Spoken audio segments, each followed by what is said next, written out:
Committee Room 29, Sound.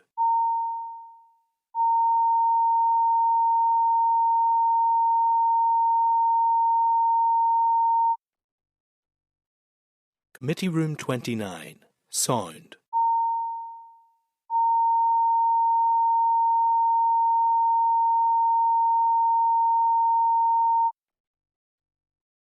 Committee Room 29, Sound.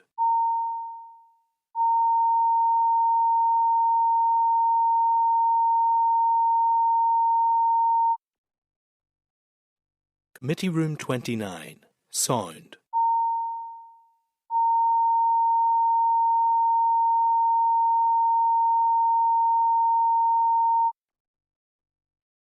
Committee Room 29, Sound.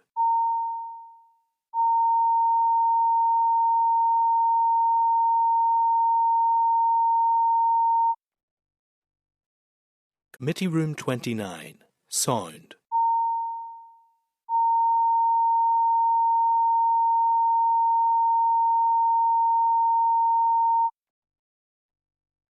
Committee Room 29. I got an Actors Award last night. I'm looking for an Good Oscar. morning, everyone, and welcome to the Infrastructure Committee this morning. I'd like to welcome all members to the meeting. Just checking that our Deputy Chair can hear us online okay. Yes, Chair, I cannot indeed. Apologies for not being there in person. That's great. Sadly, I've had a few car difficulties this week. No, thank you. Thank you, John. Electric charger, Johnny. I wish. Are there any issues members want to raise before we start? Everyone okay? Give a brief overview of what we're going to look at this morning. The committee will receive oral evidence from the Construction Employers Federation on the bill, and we will also then receive written evidence from the Department for Infrastructure in relation to its public consultation on the Speed Limit Review 2026. And finally, we will consider three proposals, SL1s, for statutory rules that are subject to Assembly procedure and for one that is not subject to Assembly procedure.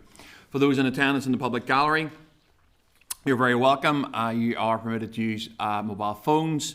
However, I have to advise you that no recordings or photography are to be taken. And if members are content, I will proceed through the agenda. I'll start off with apologies. Do we have any apologies this morning? Okay. Members have any apologies? Nope.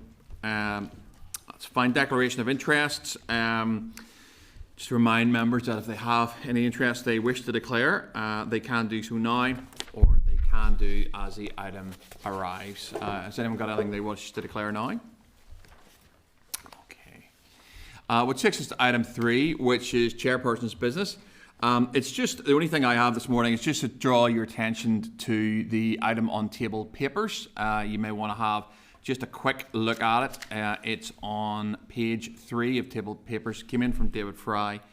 And we will be taking some evidence around this later on. The evidence later will be on the bill, but this is certainly worth drawing members' attention to. On page 4, there's a line, the Northern Ireland Fiscal Council estimated that a $2 billion funding gap in capital infrastructure for wastewater was preventing 6,150 homes being built over the next 3 years, resulting in 2,530 jobs being lost from the construction sector and an estimated potential £271.4 million of GVA to the Northern Ireland economy. And that's, when I read those figures, as I said, this is a press release. I believe this was certainly in the Irish News yesterday. They covered it. They're quite stark. The only thing that I was to raise in terms of this is I think we have written out to the Minister just asking for her assessment of the three-pronged strategy in terms of making sure that connections for wastewater don't end up leaving us in a situation where we are not being able to build houses, losing lots of jobs, and also losing GVA. Do any members have anything they want to mention on that statement or the press release? Who are you writing out to, Chair? Sorry. Well, last week we agreed to write to the Minister just on the three-pronged strategy, I believe, and to find out what her analysis was in terms of its effectiveness and what it was going to do. But you're not writing out on account of this? We can, Andrew, if you wish to. I mean, there may be some things that will flow out of the oral evidence we'll receive later on today. I mean, that is meant to be on the bill. But this is quite significant, so look, I'm open to the committee if anyone has any views on it. It's certainly quite stark, and they also, obviously, in that context, they are calling for a low-cost, 2 paragraphs down there, folks, a low-cost progressive infrastructure levy payable through the rate system, and the levy would average out at £1.25 per household per week, or £65 per annum. And I suppose those are the headline figures from this presser.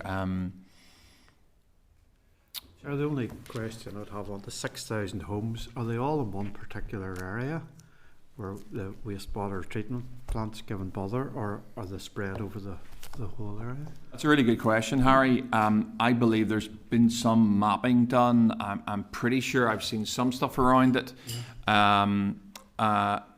Perhaps we could ask the CF when they're in later on today. I think that's a very legitimate, and they may know the answer to it. They may actually have it.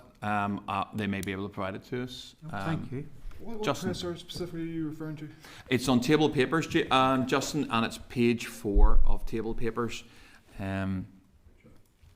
Obviously, they're coming in, so I mean, you can ask the question, then we'll make a decision.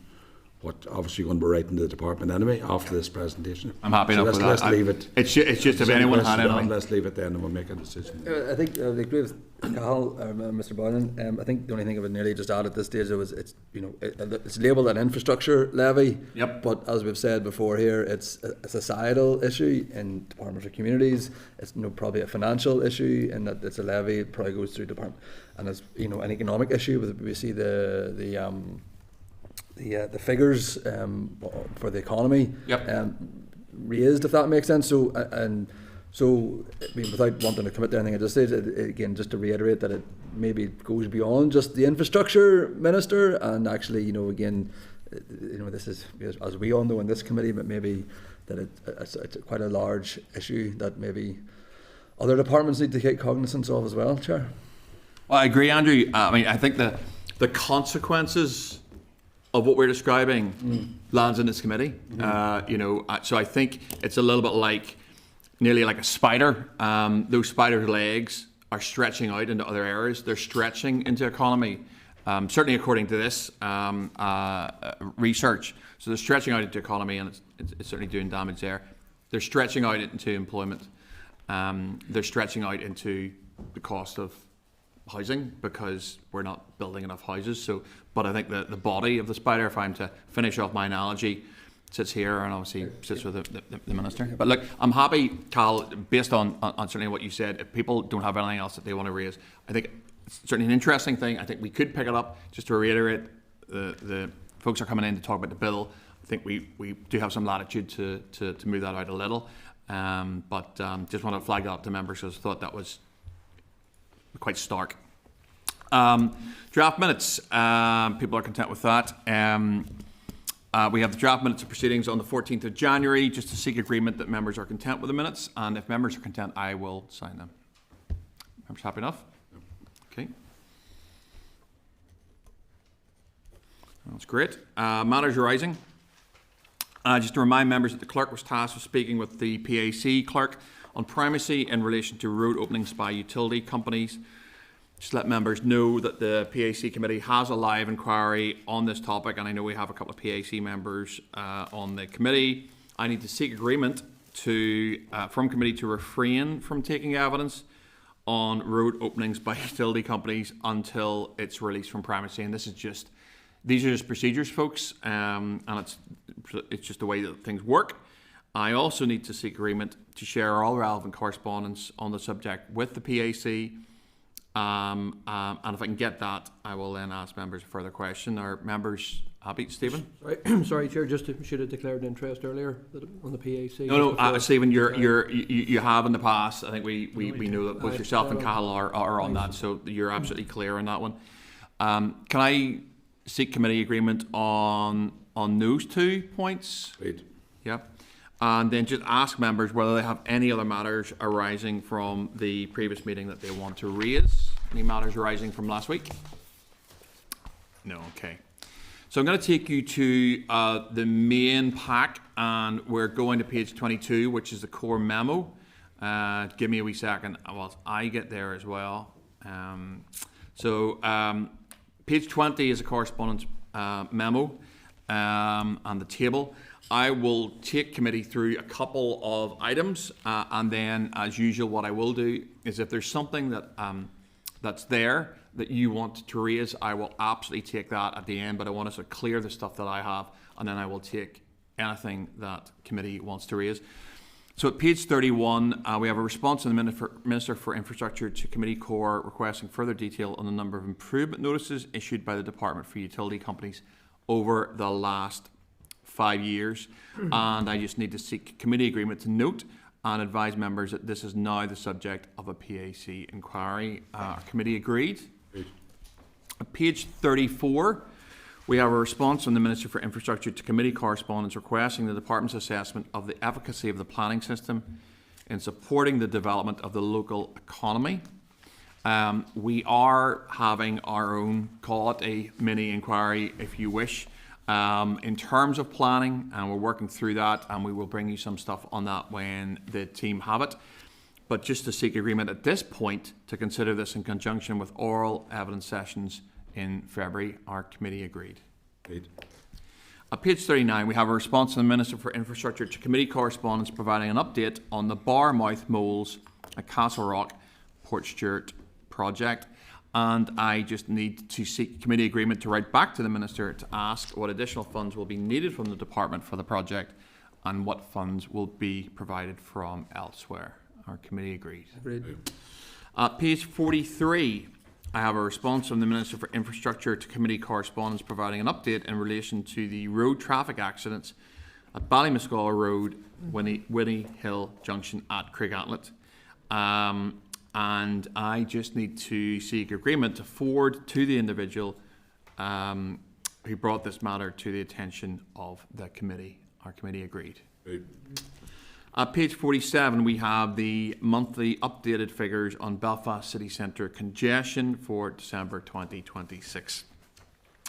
The committee has received regular reports from the department on this issue. Therefore, I am taking members' views on this and the committee's views as to whether they wish to continue to receive these reports in the future. I have no strong opinion on it.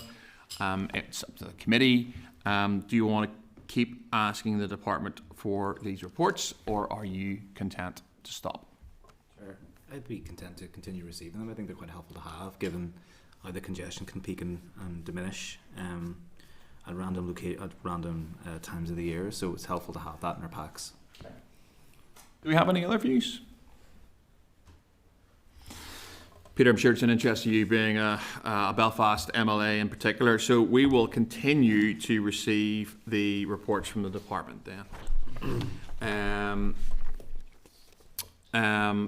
At page 52, we have correspondence from the Committee for Finance regarding scrutiny of the multi-year draft budget for 26, 29, 30.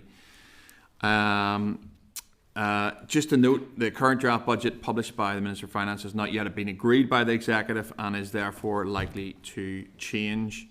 And I suppose it's up to the committee again, and I will take views on this as to what people think, whether we want to, at this point, schedule oral or written evidence from the Department, Northern Ireland Water, Translink and Waterways Ireland on its funding requirements for the budget period. So in essence, folks, what we have at the moment is a draft non-agreed budget, which is likely to be subject to change, I would imagine. The question for this committee then is, do we want to bring in some of the key ALBs and GOCOs and NDPBs to talk about a budget that is not yet agreed and to get their views on it. Again, this is up to committee as to what they want to do. Just for information, the Committee for Finance would give a return, and they've asked for it to be by the end of this month. So if the committee wanted to get evidence, receive evidence on this for a report, that would have to be agreed on the 25th of February, which means we'd take evidence on the 18th of February, just for members' information. Sorry, yeah, Justin, I'll bring in right after this. Just for clarity, Michael, we can take written evidence or oral evidence on this. We could write out to these folks and ask for either. We can. Yeah, okay. Sorry, Justin. Write out and ask them to come in and consult on a ghost budget. The word ghost probably is your word. I think I did my best to summarise it in a fairly neutral way, but it's a budget that's not agreed yet and is certainly subject to change. I think the question for the committee, Justin, is do we want to engage with the stakeholders that the budget will affect? At this point, given the fact it's not an agreed budget. That's the question, I think. I'm trying to be fair about this. Peter? I think, given on what you just said there in terms of written evidence, I think certainly bringing people in could clog up the committee for the next number of weeks. So it might be helpful to write out to interested stakeholders to say we're keen for their views in terms of a written capacity. So that might be a way around it. Yeah, Chair, I would agree at the point. Given, we need to know what they're asking, which is fine. We can get that in written evidence, then we'll see how it progresses, because at the end of the day, we have now a year left of this mandate, and that's the important part for them coming to us to get a proper overview. Now, I know we're talking about multi-year budgets, which is a slightly different issue, but still for this mandate term, all of the groups that we're scrutinising and supporting, whoever's lobbying us, we need to find out exactly what's going on. So I think we should safer get written evidence now and then leave it, and then we'll get them in to see. Yeah. I think that's the more sensible approach, to be honest. I tend to agree with you and Peter. I suppose my fear as a chair is if we get a lot of these folks in, we've got plenty to get through. I'd like to get into the planning stuff. I'd be slightly worried about clogging up the committee. I think it's a phrase that was previously used. I would also be interested to hear their views on what is currently proposed. I think perhaps the best way to do that is through some written evidence. Our committee agreed that we write out to the, we'll call them stakeholders, ask them for commentary around the non-agreed draft budget. Have we done? Okay. Just for clarity, Chair, committees agreed to take written evidence from the Department, Northern Ireland Water, Translink and Waterways Ireland. Yep. So, okay, 100%. Okay, at page 55, we have an invitation from my colleague Jonathan Buckley to an event to celebrate Little NI. Don't need a response now, gentlemen. I have highlighted it, and I'm sure members will decide whether they wish to attend that or not. I'm going to pause there. I'm going to open it up to the committee. If there's items that I haven't covered that have come in core, please feel free to raise them now. Justin. Just on correspondence, just confirm that correspondence from this committee has been issued to the Minister seeking clarification on the responses we've received on the illegal Sinn Féin billboard. Has that correspondence, actually been issued to the Minister now? Yes, it's been sent. Okay, thank you. Any other issues coming off the core that I haven't dealt with? Everyone happy? Are we agreed? Agreed. Okay, in that case, it takes us to item 7, which is the Water Sustainable Drainage and Flood Management Bill, and we have the CEF coming in to provide us with some oral evidence. At page 64, we have the clerk's memo. At page, not a problem. At page 68, we have the CEF written evidence. At page 74, we have the Committee for Finance on the bill written response. Allow members just to flick to those pages. I also need to seek committee agreement that this session is recorded by Hansard And do I have committee agreement? Great. Okay. In that case, we'll flick to the relevant pages.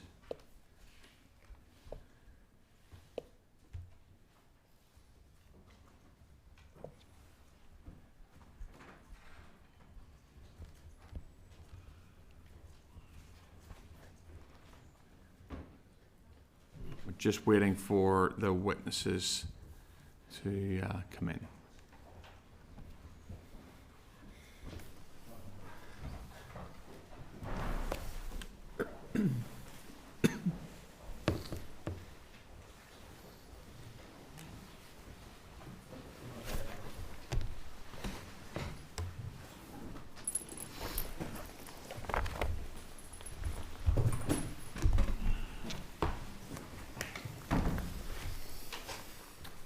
Good morning, gentlemen.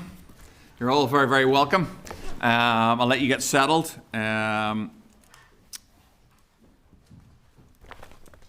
So we have Sam and David, Mark, another David, that could be interesting, and another Mark.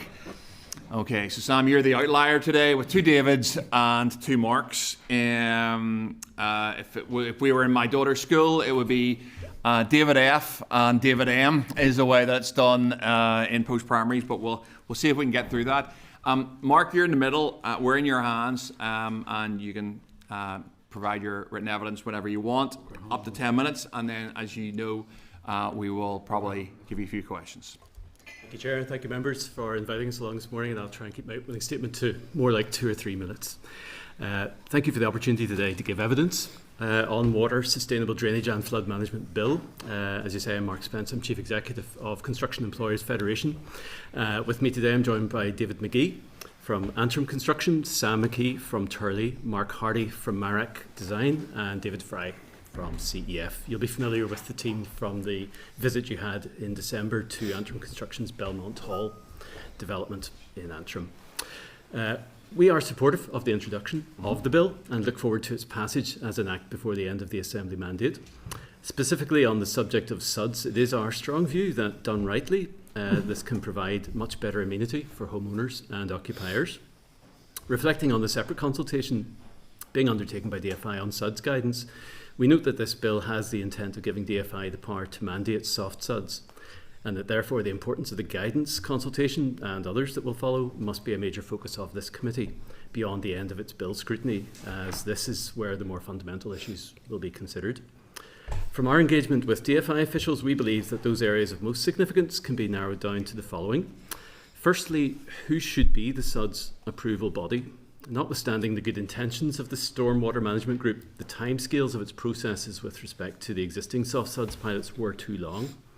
We've suggested that an appropriately funded and resourced DFI Rivers may be a suitable place for this to reside going forward. Secondly, the importance of design guidance for developers and how this will be embraced by all planning authorities. Whilst open to pilots in different council areas, house builders cannot be in a scenario where each planning authority takes a completely different approach to soft SUDs, and DFI's powers with respect to the enforceability of any guidance must be clear. An essential element of this will be how planning authorities will treat designated SUDS areas during the construction of any development, and in our view, these could be appropriately used as a silt management pit to comply with any agreed construction management plan. Thirdly, the need for clarity on policy implementation timelines. Many home builders will be looking to buy land now for development in 3+ years' time. The proposed timescales for soft SUDS implementation contained within the current guidance consultation are suggestive of a crossover, and home builders will need clarity now on whether these timescales will be met. Fourthly, it is crucial that SUDS count as open space. Our estimate is that on any major sites, such as that you witnessed at Belmont Hall in Antrim, approximately 2 acres of land will need to be set aside for features such as ponds. With 10% of development land normally set aside for open space on major developments, it is therefore vital that such features are included as open space so that we do not unduly curtail housing development, with this needing to be maintained across all planning authorities consistently. Fifthly, on application and maintenance costs, linked to the purchase of sites is also their viability. Work must be expedited on what DFI believe these costs would look like and whether their preference is for a Welsh-type model and whether that's likely to proceed. It is vital that policies around maintenance and adoption are clear and robust at the very outset and are not subject to undue interpretation. Sixthly, the need for clarity around the extent of soft suds on sites. We're given to understand that by DFI that due to the proposed schedule of uplifts in building regulations, the Department of Finance has requested that property level suds are not advanced at this stage. We would ask that this matter is fully clarified as the detailed policy development on suds guidance is advanced. And finally, the importance of retrofitting. Reflecting on the Infrastructure Minister's three-pronged approach, we again reinforce the point that mandatory soft suds on new housing developments will do little to resolve our housing crisis as it relates to wastewater capacity. What does, however, offer more potential is the retrofitting of existing assets, which we understand is a proposed part of NI Water's PC28 plan, as well as being included as an initial £15 million allocation from the Public Sector Transformation Fund. We look forward to such retrofitting proposals being significantly advanced as we move towards the commencement of PC28. Returning, Chair, briefly to the wider context that these proposals sit within, namely the Infrastructure Minister's three-pronged approach, and in the light of the discussion during the committee's meeting last week, we retain our clear view that addressing our wastewater infrastructure deficit requires a step change in approach by DFI and the wider Northern Ireland Executive. On developer contributions, we are supportive of the proposals relating to the enabling of voluntary contributions, where developers could make the commercial choice as to whether they would seek to upgrade an existing Northern Ireland water asset to enable development. However, we would be equally clear that this would be extremely limited in overall impact. On the matter of the funding of NI Water, we, along with our colleagues in the Northern Ireland Chamber and the Northern Ireland Federation of Housing Associations, published a report last June based on research conducted by Grant Thornton and Turley Economics on how an infrastructure levy could deal with Northern Ireland Water's funding gap and create a long-term sustainable multi-year investment model to take forward stalled housing, industrial and regeneration projects, as well as dealing with increasing environmental challenges. As members will be aware, we have this week updated the figures from our report last year to take account of NI Water's anticipated submission to the utility regulator ahead of PC28. The figures produced in the draft budget, as well as the Department for Infrastructure's baseline allocation to NI Water of £321 million per annum. Against this, we have identified a £1.29 billion funding gap in PC28, which would equate to an average infrastructure levy of £1.25 per household per week, amounting to an average of £65 per year. Taking forward such a levy would enable the borrowing repayment of £55.9 million a year. Crucially, our proposals would not alter the existing governance status of NI Water, as it would retain at least £400 million per annum of public subvention, therefore ensuring its public ownership. Our proposal, which is progressive in nature, protects those most vulnerable in our society while also charting a sustainable path towards dealing with an issue which is now the principal inhibitor to economic growth and accelerant of environmental decline that we face. So, Chair, we'd be very happy to take questions on this or any other issues raised in our evidence. Thank you. Great. Listen, thank you very much for that, Mark. I think this is a really crucial area. You won't have seen just the first 15 minutes of the committee, but I did, as Chair, raise the press release that went out from David earlier in the week. I think it was covered yesterday by some papers. So you may get some questions around that as well as the bill and SUDS. I'm going to start off and just note that you made reference in terms of the bill to the Minister's three-pronged strategy, which I believe is more funding, the bill, and developer contributions, if I got the Minister's three prongs right there. In terms of SUDS and the SUDS bill, quantitatively, and we've written to the department to ask this question, so we'd be interested in your view on this. Quantitatively, what impact in terms of the wider situation that development and housing faces do you think the bill will make? So it's one prong of the Minister's approach, is the SUDS bill. So I suppose I'm asking, in terms of that, what impact will the bill have, in your view, in terms of the issues that we face in terms of prevention of homes being built, jobs being lost, etc.? If I maybe start and then I'll look to my technical colleagues. I suppose of the three prongs, SUDS is the right thing to do. It is a progressive thing to do. It's good treatment in terms of water drainage. But we have to remember this will, without funding for retrofit, which we've mentioned, if we are only going to apply SUDS to new developments going forward, it can logically only assist in those new developments. And we know the number of developments is in decline due to the lack of capacity in the wastewater systems. So we'd have to say, whilst the right thing to do in terms of dealing with the infrastructure crisis with NI Water, it is a relatively immaterial impact. Don't know if our technical colleagues would like to add anything to that. People are now scribbling down relatively immaterial. Mark, as you look to your colleagues, Mark. Yeah, look, it's the SUDS bill is. I think it's a good thing if that's what you're asking. And committee agrees with that. Yeah, no issue. I think overarching, it is good. But it needs to be more streamlined about where this happens. The retrofitting will only help some areas of it. The SUDS within new developments will assist with flooding within the area, restrict the amount of increase ecology, all those buzzwords that need to happen within those developments. But again, there needs to be space to be able to do it.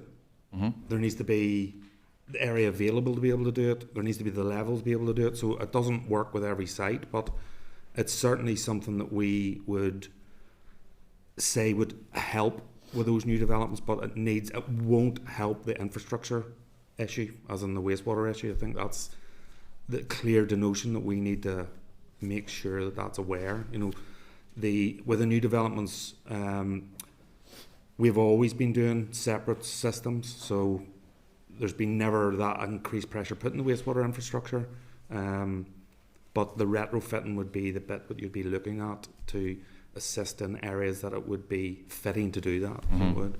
But overall, I think it's good to answer your question, so it is. In terms of that retrofitting you mentioned, would retrofitting cost additional money? Yes. Okay, so additional money would need to be found in order to make the impact that we're looking for in terms of the wastewater connection. So additional money would need to be found to actually, if I'm right in thinking, you're going into developments that don't have SUDS and you're sort of connecting things up and lowering the sort of storm gym input. That's a positive thing. That would help the amount of sewage and the problems we're facing, both in terms of spillage into rivers and so forth, but that would cost additional money to do, and the department would need to fund that. Am I right in saying that? Correct. Yeah. That's okay. So NI Water, I think they'll come give you evidence in the fullness of time. So they've engaged with us around what they're proposing in PC 28 on retrofitting.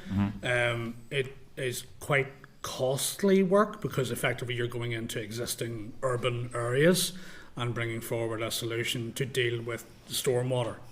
So part of that is a flooding issue that they may be trying to deal with, but it would require a lot of capital investment before you see a significant return. But is it part of PC 28 as we understand it? Yes. I mean, and we've already given some of the figures there, Public Sector Transformation Fund, and as I say, when NI Water come before you, I mean, they can probably go through in more detail. There's, I think, quite a few schemes in around Belfast that they are considering. Okay.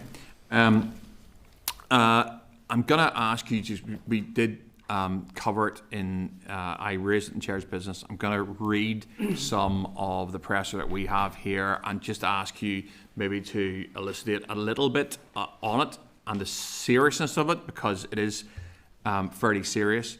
I've read the Turley Grant Thornton paper. I think it's excellent. And obviously you're drawing from it here. Northern Ireland Fiscal Council estimated that £2 billion of funding gap in capital infrastructure for wastewater was preventing 6,150 homes being built over the next 3 years, resulting in 2,530 jobs lost from construction and an estimated potential of 271.4 of gross value added or stripped, I guess, from the Northern Ireland economy. you want to say any more about that in terms of the context or the seriousness of what I've just read out?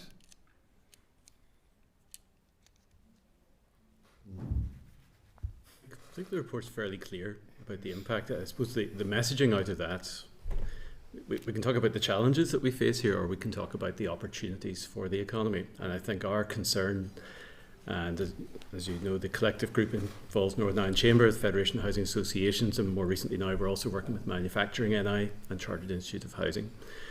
Our collective concern is that we are constrained within the economy, so this is limiting our opportunities for growth. And Northern Ireland is a place which has opportunity. I mean, none of us want to stymie that opportunity, but what we're clearly seeing is an opportunity missed if we don't address the infrastructure which underlies all investment. And there are examples or anecdotal examples of inward investment to this place, which is a key driver for the Northern Ireland economy, and something colleagues in the Department of Economy are pushing very hard. But when external investors come to this place, they are surprised to find that some of the basics are not in place, not just water, also energy. That is our concern. Our concern is that we are limiting local development. We have 50,000 people homeless, looking for homes. We have private rents, which are unduly high because of the lack of supply. We have house prices which are increasing, and therefore people's mortgages are being stretched. So there are implications for the general public through the lack of infrastructure, which is pushing up their costs of living. But we're also limiting ourselves in terms of economic growth, the opportunities for new jobs, new developments, and all of the GVA that comes with that. So to be more positive about it, we think the paper we presented in June and the figures which we've updated since Christmas on the back of the revised figures in the draft budget are that the opportunity to fix this has become more affordable than even it was last year, and we believe it was affordable then. So maybe Chair, maybe that's our direction to travel with this, is there's an opportunity here to be seized by the executive to transform the opportunity for the economy locally. Okay. Final question from me, and then I will go to Deputy Chair, who's virtual.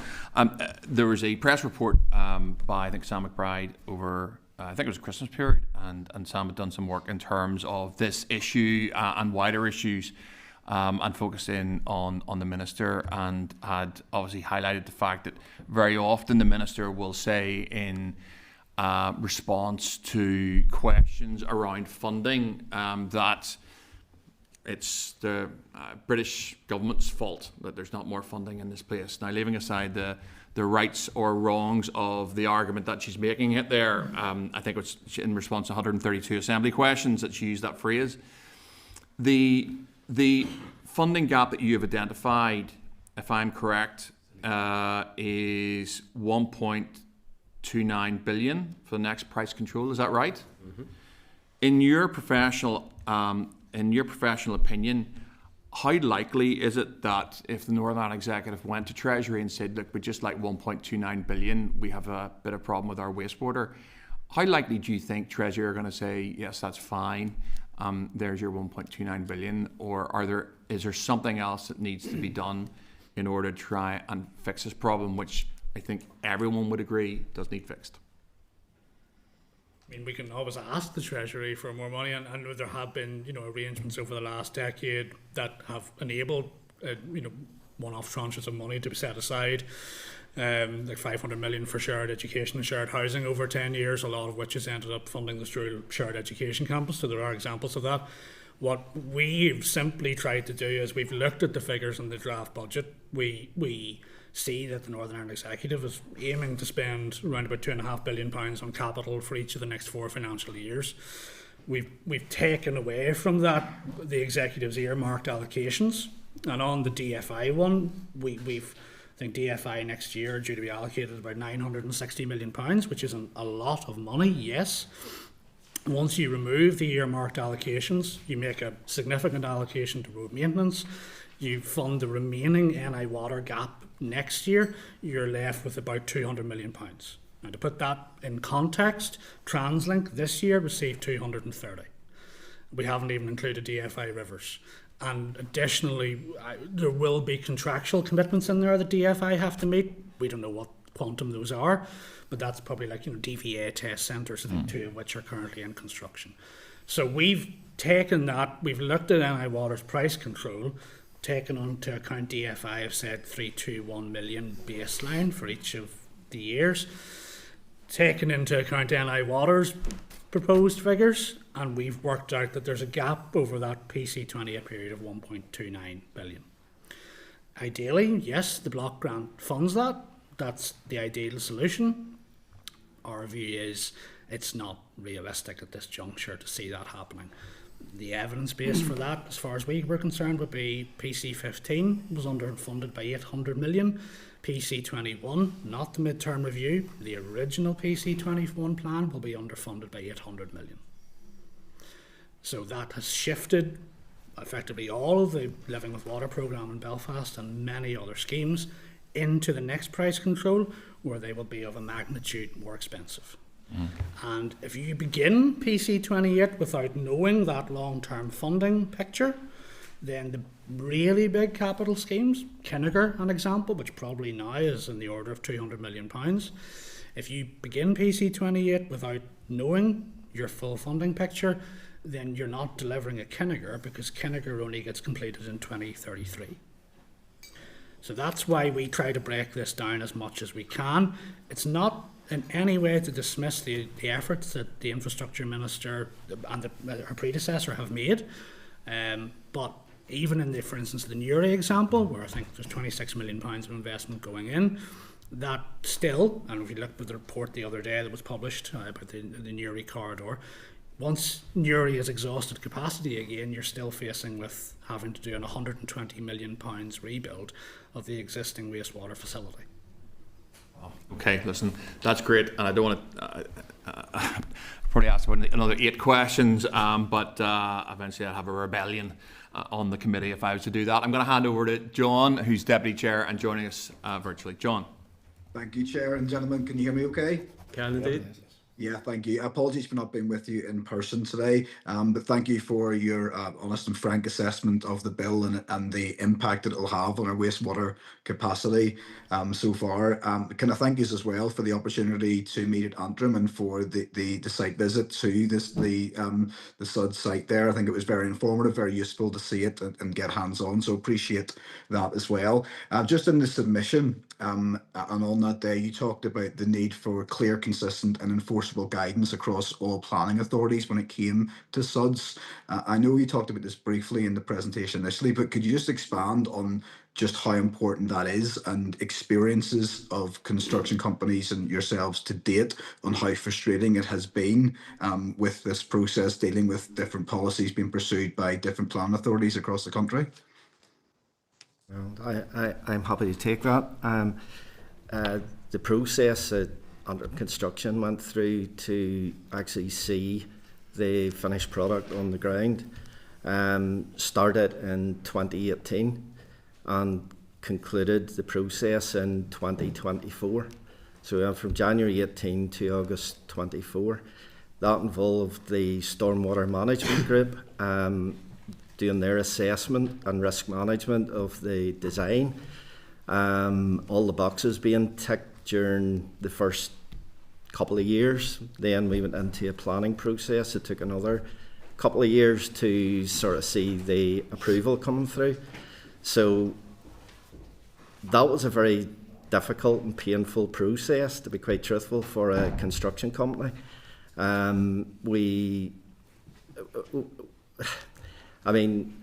suppose we seen the benefits, and our team here, consultants, of seen the benefits both environmentally and, visually, as the committee seen when they visited the site. The problem we actually had with that site was, had we not owned additional lands around the perimeter of this site, the probability is that we were not going to get approval.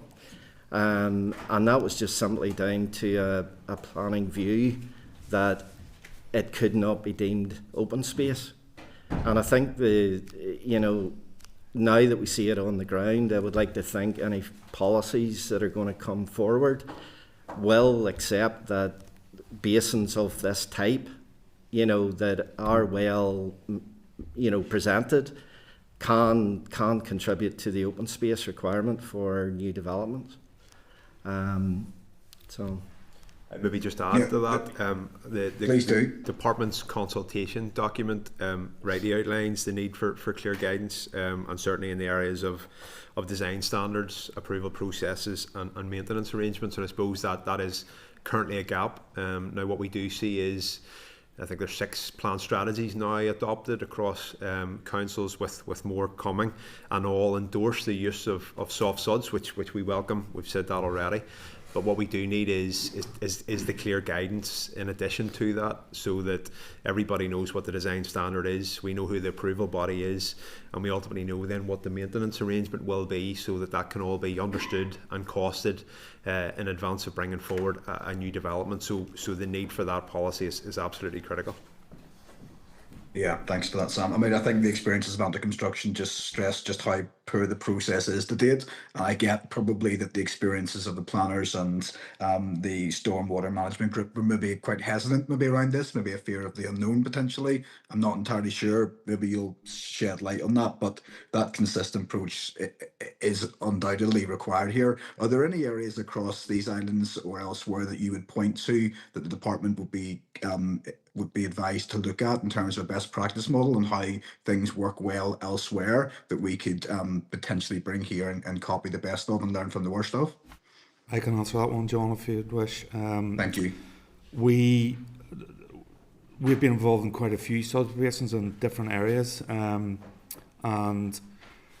we tapped into the Welsh model, and in particular Cardiff City Council's scenarios about adoption and what parameters they set, and again back to the SUDS approval body, which they are part of their consultation process in the planning. The only slight difference between Cardiff and here would be is that their councils actually adopt the asset and maintain the asset themselves. Presently, it's the developer and the management group needs to do that, which is obviously contributed to by the residents. But it's certainly something that we would advise to the approval body going forward here, certainly looks at and considers as a baseline to assist Northern Ireland going forward in this SUDS policy. Okay, and that's really useful to know. I mean, is that something at this stage you think should be amended into legislation outright so that there's clarity from the beginning rather than leaving it open to interpretation or for guidance down the line? As we've all said on previous occasions, the most important thing is clear direction from the body about the design, the maintenance and the adoption of these, and it is adopted throughout all the councils. Whether, like, there's obviously still discussion about how that body is integrated into government, whether our advice would be it needs to be under a DFI umbrella in some shape or form. Whether that's a new section within DFI, DFI already look after the roads and have these basins attached to roads already, like the new sort of bypasses and stuff. There's all those basins as part of that. So it might be an easier sort of jump for them to actually look at that. But again, that's something that will have to be discussed and bottomed out. But definitely DFI seems to be the appropriate. Yes, no, I would agree with that. Just a couple more points if I may then. Sorry, cutting across you, John. Just one other point, I think, Mark made mention to it, but maybe just worth highlighting, is just, from a viability point of view, it's very important for developers in the acquisition of land that we know clearly what we're dealing with. If it is going to be a case of dealing with soft suds in the form of the basins that you've seen, that's one element, but if that doesn't become a fit for the land in question, then you could be into tanks and oversized pipe work and things like that, which obviously becomes more expensive again. But the clarity on the rules and regulations associated is absolutely vital that we have that, before making a purchase. We need to know what we're dealing with. Okay, thanks for that. Just my final point at this stage is I'm just keen to get your views on the enforcement inspection appeals arrangements that could be legislated for under Clause 3. Have you any thoughts on that above and beyond what you've submitted in the written evidence? I suppose just from a planning perspective, I suppose, John, in terms of my discipline, enforceability is likely to come through one or two mechanisms. A planning condition attached to the grant of planning permission, because it is development that it will need planning permission, the likes of a detention basin. The second strand, there will be a Section 76 legal agreement where a similar clause could be included, and that would give certainly the planning authority and the statutory body enforcement powers to pursue enforcement should there be a failure to deliver in the first instance the detention basin or SUDS element, and secondly then what there should be inclusive with the planning application, and obviously this will all be subject to policy coming through and in due course are the arrangements for the management and maintenance. So the example being Belmont Hall, we had to provide a management and maintenance plan as part of the planning application process, which at the time was assessed both by the Stormwater Management Group and then peer reviewed by a third party engineering consultancy as part of that approval process, and that was then subject to a planning condition attached to the grant of planning permission. So that would certainly be how we would see it from a planning perspective, being enforceable. Okay, that's really useful. Gents, again, thank you for your time today. I've no doubt we will stay in touch. We really value your input here on behalf of the sector, and I think it is essential we stay in touch as we continue scrutinising this legislation. But appreciate it. Thanks, Chair. Thanks, John. Stephen.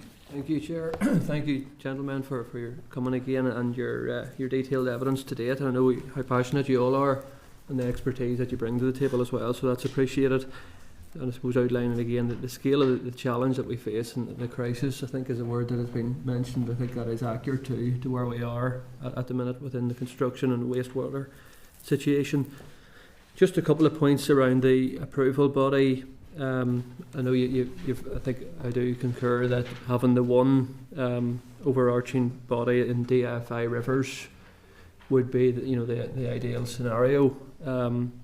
I suppose I'm keen to establish how confident are you that this could work in terms of the resources, the challenges that the department have, and they often remind us about their challenges financially and resources and staff and expertise and so on. Are you confident that they have the capability and resources and capacity to be the sole approval body? I think they do, Stephen, to be honest. It's I don't see another. Ultimately, DFI are regardless of resources, are the natural body to look after this. With the Stormwater Management Group, the process that we went through, although we've sort of suggested about how difficult that process was, it changed quite a bit throughout that, but when we got to the end of it, there was almost a clear line of what needed to be ticked off as we went along that. So there's even a baseline there for what they need to do at the minute, and as we spoke earlier with John, incorporating maybe a model with one of the Scottish or the Welsh bodies could sort of enhance that completely.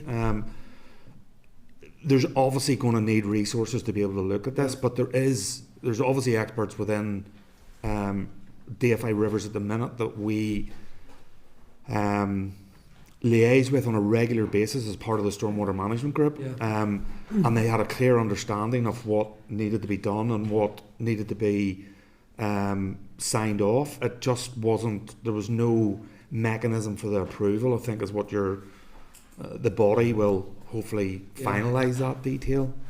I don't know whether I've answered your question there or not. Just on the resources point, I think it's a really good point to raise.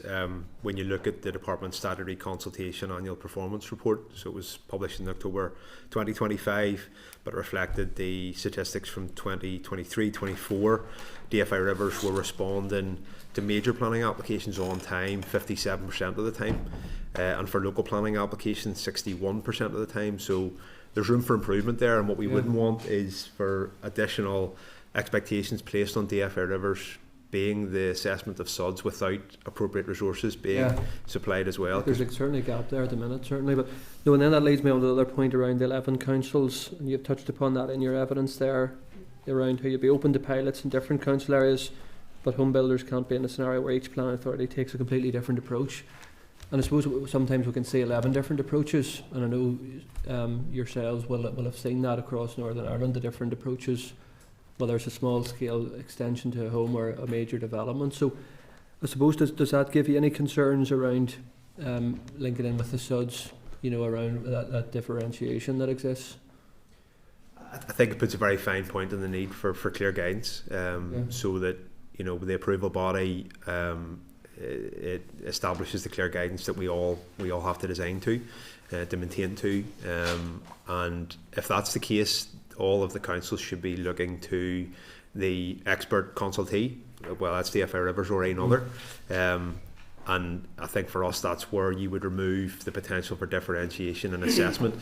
For us at Belmont, it's not labour the open space point, but I think it was novel at that time, and that's why we've ended up with the defence and the need to deliver the community garden. Certainly within, particularly Derry St Antrim, for example, their planned strategy, there's clear linkage between open space and SUDS opportunity. We're starting to see that now, and hopefully with the clear guidance, questions around safety, around operation will be removed, and actually the councils can then simply rely on the advices of the statutory consultee.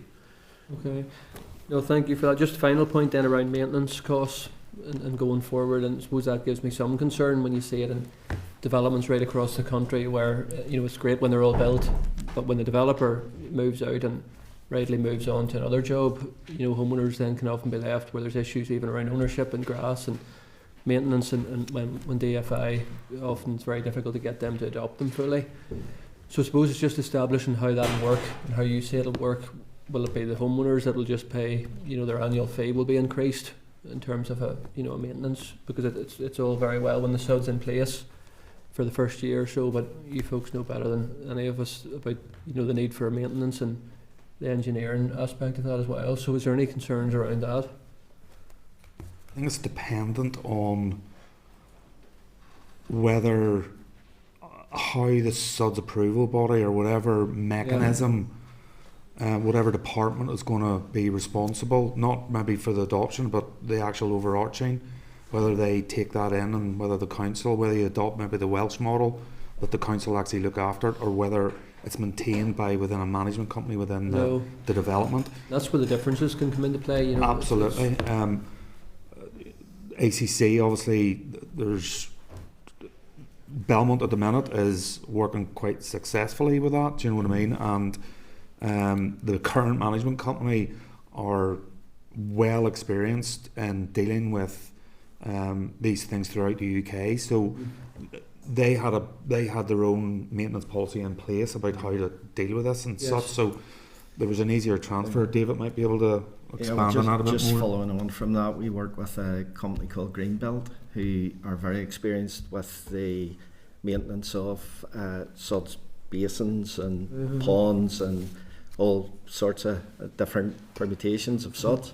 And whenever we commenced Belmont, we had obviously a fee structure there for the maintenance of just general open space areas and playgrounds and so on. The difference that was valued for the basins themselves, because it came after the original planning approval, was approximately £20 per household within the development to look after the actual basins. So it doesn't amount to a fortune. Where there could be more complications if the department start to consider what they refer to as SUDS trains, where you could end up with swales along the edge of roads and things like that could create a wee bit more of a problem. And obviously those swales would probably end up in areas that are currently verges that would be adopted by DFI roads at the minute. Yeah. So Okay. again, clear line of policy would be key to know just how all of those pieces come together. Yeah. Okay. Thank you, gentlemen. Thanks, Chair. Thank you, Stephen. Cahill, Thank you, Chair, and you're very welcome, gentlemen. Complex issue for us all, to be honest with you. I just want to start off. I mean, primarily, you're content with the process in terms of going with the SUDS bill, and you brought issues there that we as a committee would identify and have identified, and would put those things through. I want to concentrate on two things, to be honest, and it's very hard not to talk about the PC and planning and the SUDS bill. So, primarily for today, the things you've said in relation to SUDS and all those issues raised, I do agree with you, and we'll bring it forward as part of our scrutiny of the bill itself in terms of committee. But I'll put it this way, and Mark, to be fair to you, you were saying 50,000 homes, right? Okay. There's nobody arguing about social housing need. There's nobody arguing about the contribution to the economy in terms of the construction and all of that there. But I'll put this question, because if I said to the chair of this committee and got support of this committee to write out to each authority and say, where are you with your local development plans, and tell me this, over the next 10 years, what's your projections for housing units over the next 10 years for each council area, then we'd soon get an idea of what we're looking at, right? And I mention that in the context of the challenge we have in NIW and providing the infrastructure. Because if we're serious about looking at it all, that's where we'll lie. And the reason why I mentioned it, and we're a bit long-winded, Chair, but the reason why I mentioned it, because the SUDS issue, the 11 councils, they're all going to have to buy into it if that's the way we're going to go forward. So that's the kind of thinking we need to have. That's the broader conversation we need to be having with them. And minding what you said, Mark, the 50,000 units at this moment in time, and what we want to do. We don't want to stifle growth or economy. We have to tackle the need of social housing and everything else. So that said, that plays a big part in all of this here, and I just want to get that point across. The other point, and I've read your paper on the PC stuff, I do agree, David, you mentioned the last two. We've had 5 PCs, I think. So we're talking about 1.2 now. I suppose, and I've been through them all, so I've been here that long. My point, if I look back to 2015, if we ask the question, that submission to the utility regulator at that time, and also the PC 21, the questions are, was that ambition, was that realistic targets or not? Let's be, on PC 20, it's going to be the next one. I've had a chat with the utility regulator, because the chair mentioned about asking money. If we get the money from the Treasury in the morning, going by some of the PC targets annually, NIW wasn't able to spend a certain amount of money each. They only had capacity to use so much money anyway. So let's be realistic with that. I'm not arguing the point that we need the funding to develop the infrastructure, but what I'm saying to you is, in answer to, and you know the Minister's answer in relation to some of the conversations the Chair brought up earlier, my point is, if we are going to be realistic about it, because the utility regulator will make the decision on this next PC 28, and they'll identify what fundings to go to NIW. I'm not saying there's not a shortfall, but I'm just trying to get to a point where it's reasonable for all of us collectively, working with councils, identifying the need and trying to meet the need out there. So, you know what I mean? And my question really is, where do you see all that? You've had a look at the PC now at the minute. That's going to play a big part. In terms of this bill, the SUDS bill, there's a big programme now. From what you said, David, you said that your understanding is under retro, there's a big part to play in the new PC, right? And then going forward. So your views really around the PC and the challenges. I know it's a difficult question, but that's where we're at, folks. If we're serious about having the conversation, that, you know, and I enjoyed the visit out and seeing what's there. But you all know yourselves, those are the big challenges. And maybe you may not want to answer that question, but that's my opinion. That's why I see some of the challenges, to be fair. I mean, even if you just to take PC 21 and the plan, where we're coming to the end of that 6-year window, So NI Water did a very extensive framework procurement exercise for their delivery partners in the run-up to PC21, so that they had the assurance that the whole programme could be delivered if all the money was available.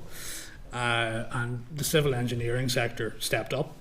There are a number of our members, not just large civil engineering companies, but small to medium-sized civil engineering companies, who ramped up on effectively the promise that PC21 was going to be fully funded.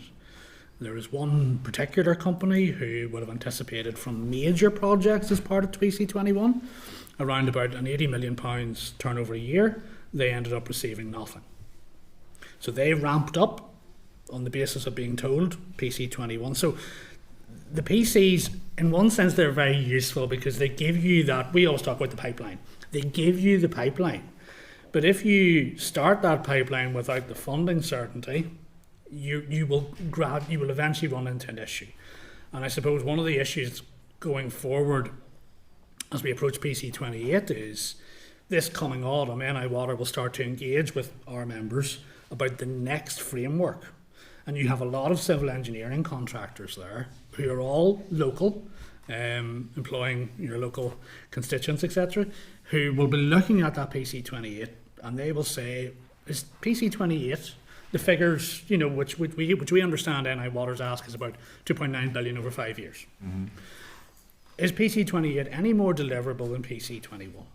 And on that therefore mean the financial assurance around the ramping up. And if the answer to that is no, then that will be reflected in how they view that framework and how they price that framework.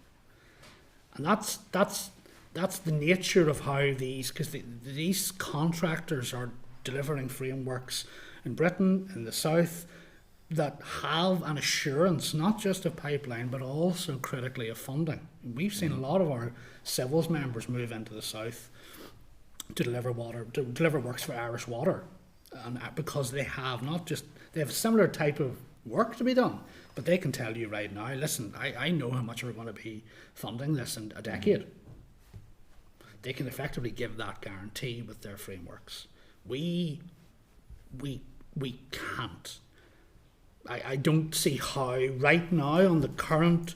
Listen, is it perfectly possible for the Northern Ireland Executive to fund the PC28 requirement? Yes. Out of the figures that the UK government has made available through the bloc, is it possible? Yes. But if you were to take DFI's budget, remember I talked earlier on about what you're left with when you take earmarked allocations out, etc. So if you take DFI's budget, they would need to be, of that 900 odd million pounds next year, they'd need to be putting 600 million of that into NI Water. So that is effectively, what is that effectively? That's all of NI Water plus the A5. That's all DFI's doing. So unless something else is added into the equation, the figures are not deliverable.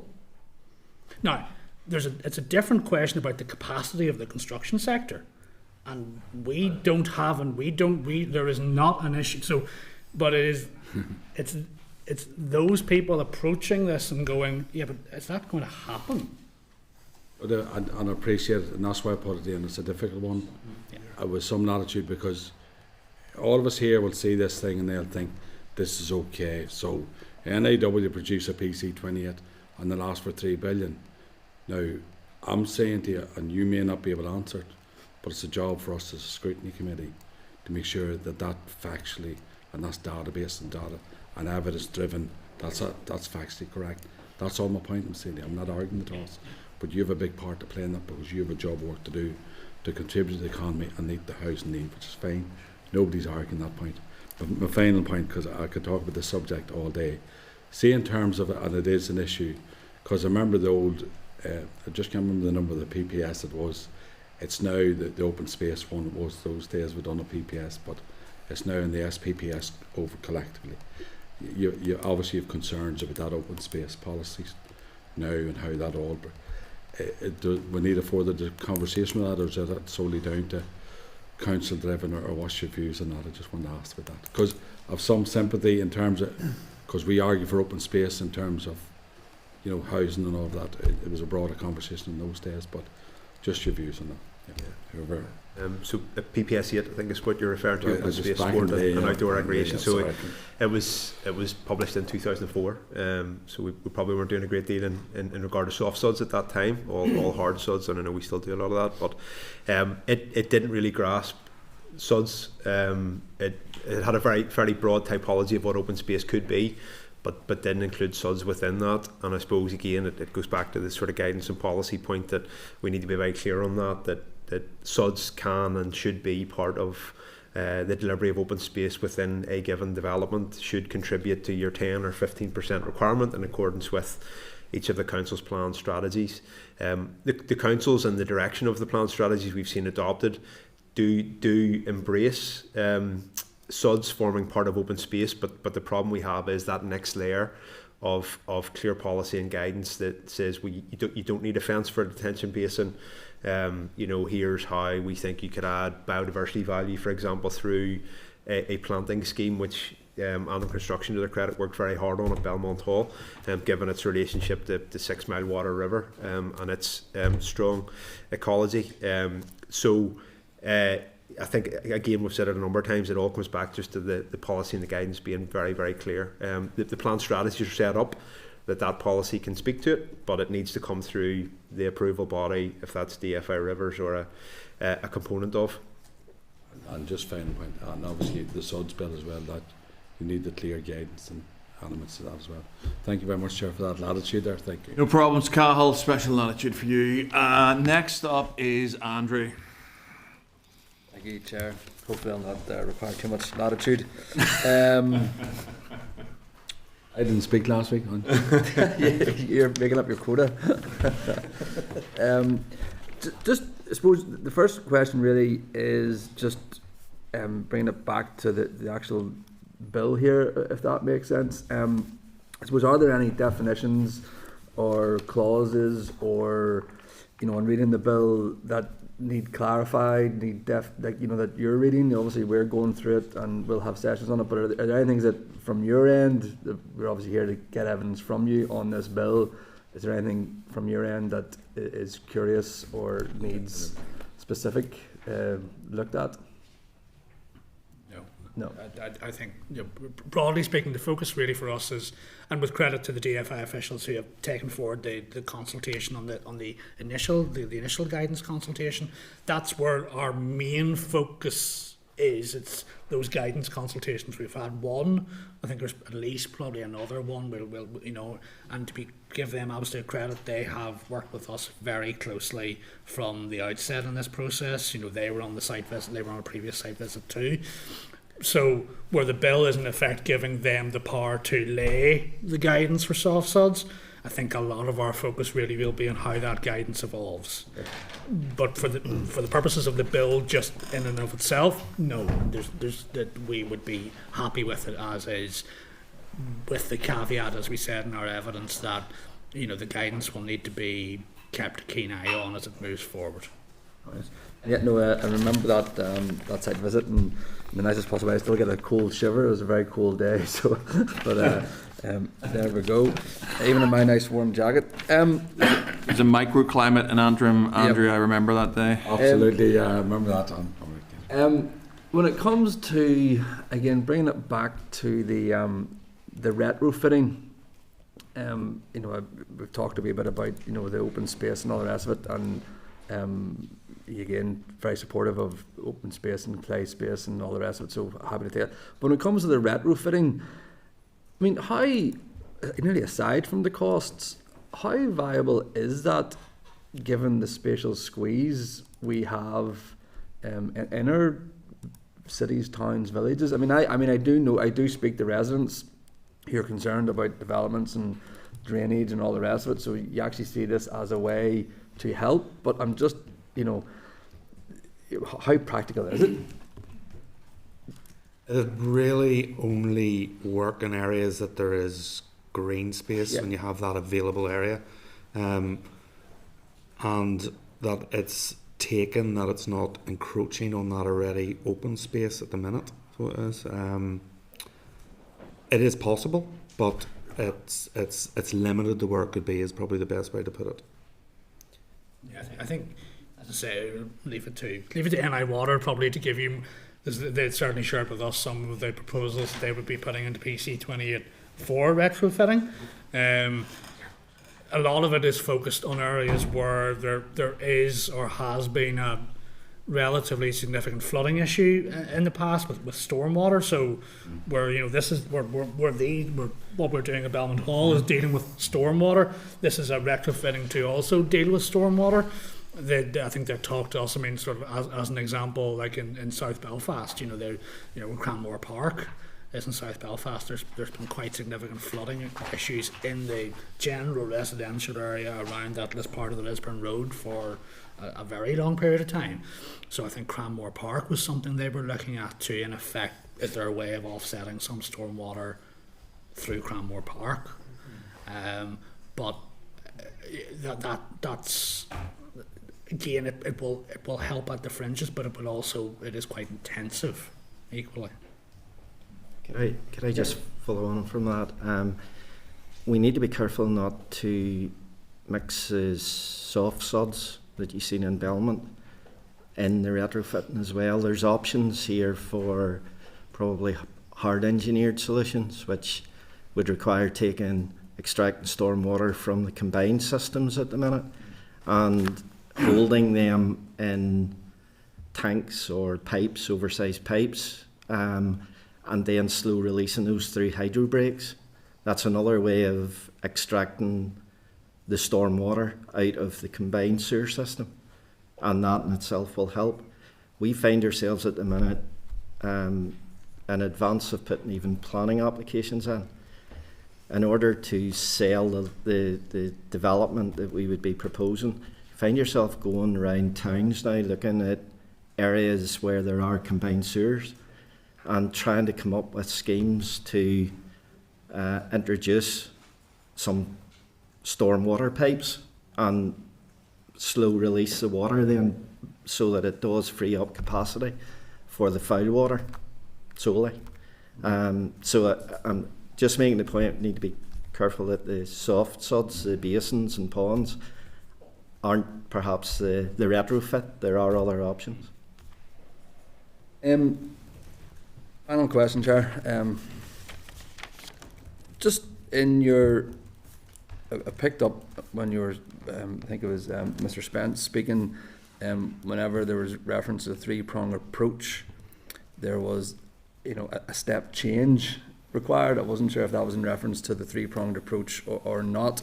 And I suppose really, there is this infrastructure levy, and I think we've talked a wee bit about this before, but given sort of the environmental issues, given the societal issues, given the economic issues, I think to bracket it as an infrastructure levy, as I understand that, maybe actually does it a disservice to the amount of good it could do. And I might be straying into to Mr. Boylan here and making a bit of as a rhetorical comment as much as anything else.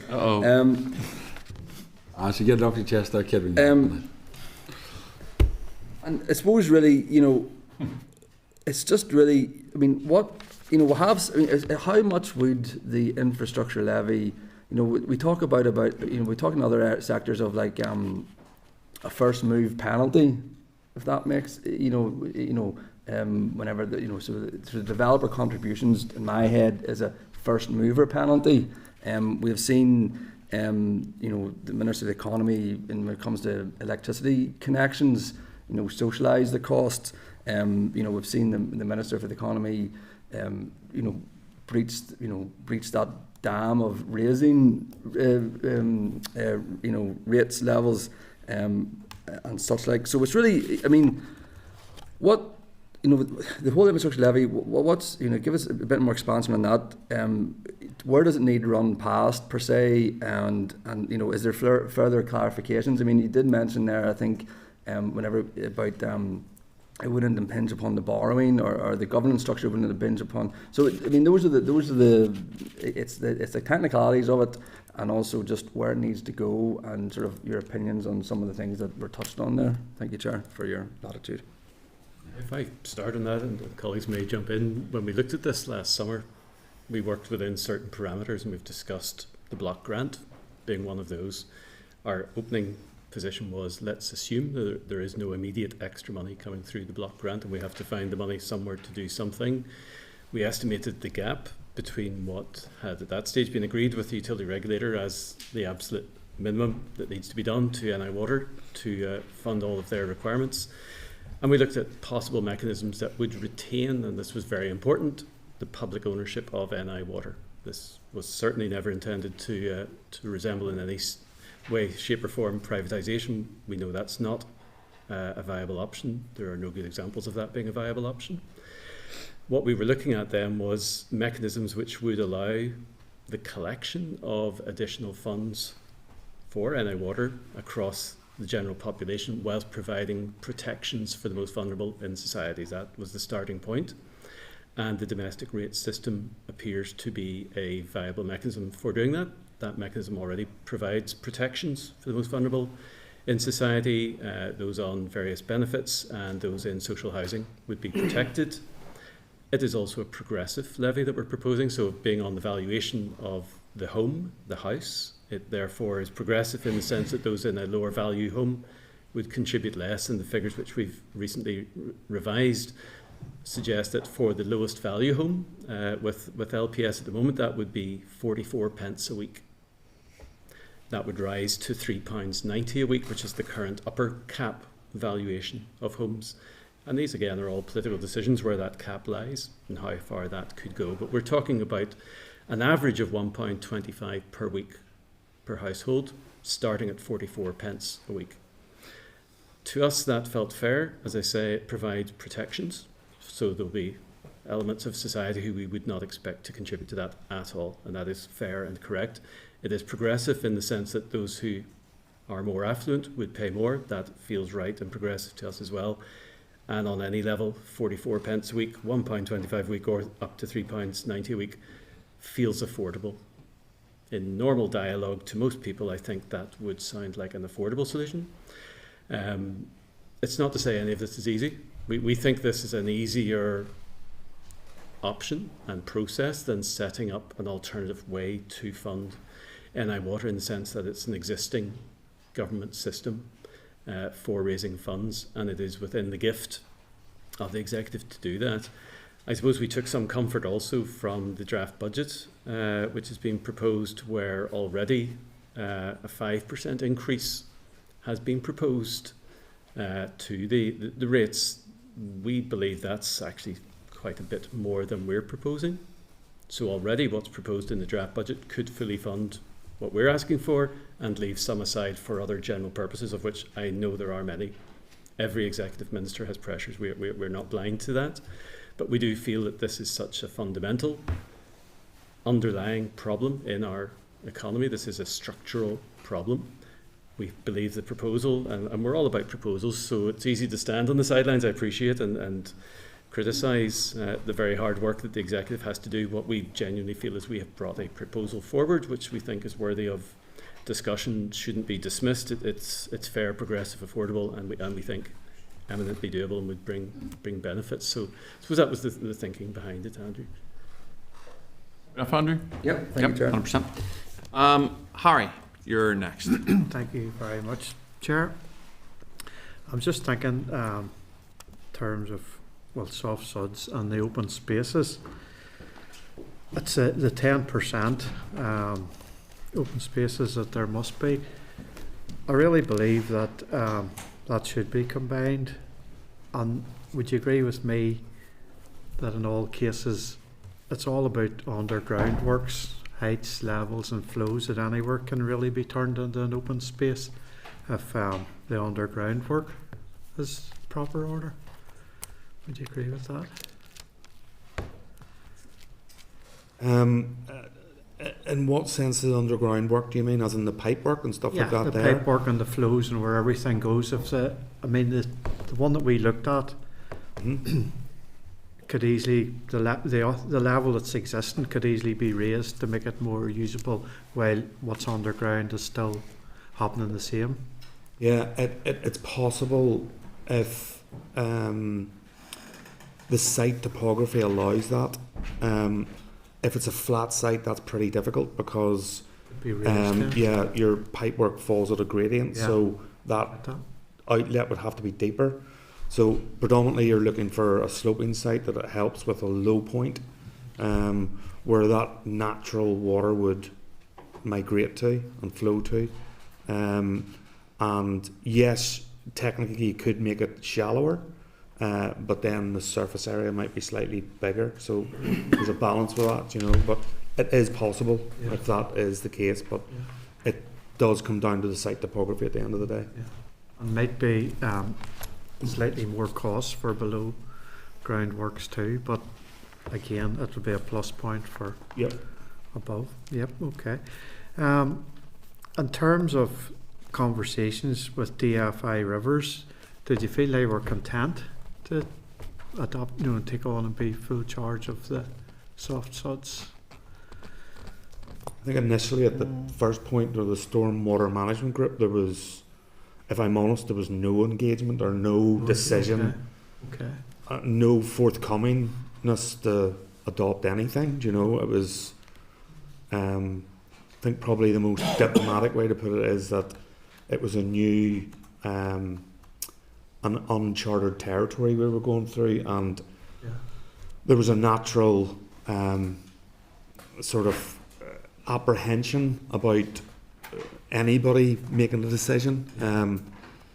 But that's out of that, that's what we're saying. It needs to be absolutely clinical and paramount that we have the parameters and all that set, so you don't have that disparity in discussion at a later date. You know, it relates back to that being clear. Gotcha. And you did mention, Mark, in terms of Newry, that they were at capacity, and I think there was a cost 120 million for a rebuild of the existing water treatment. Is it not possible in some cases to extend the water treatment works, maybe, because they are doing a great job? We've visited a few and very impressive, but they wouldn't all necessarily need a complete new build where an extension may cope with some of the proposed developments. What's your thoughts on that? The 26 million that the infrastructure minister announced back in October monitoring, I think it was maybe earlier, June monitoring, and working with NI Water. I mean, that's a pretty innovative solution, and all credit to them for what they're doing in Newry, working with, I think it's ABP Foods down there in order to deal with how better to manage the flows. And there are, and we know there are other locations in Northern Ireland that are being considered where you have a similar kind of commercial setup in place, where if you could better manage their waste output, that can actually in and of itself unlock development.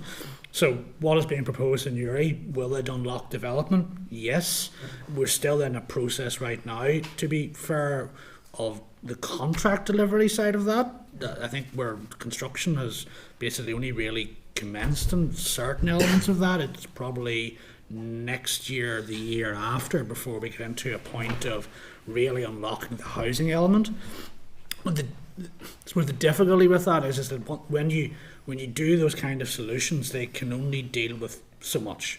They can only deal with regulations as they evolve as well.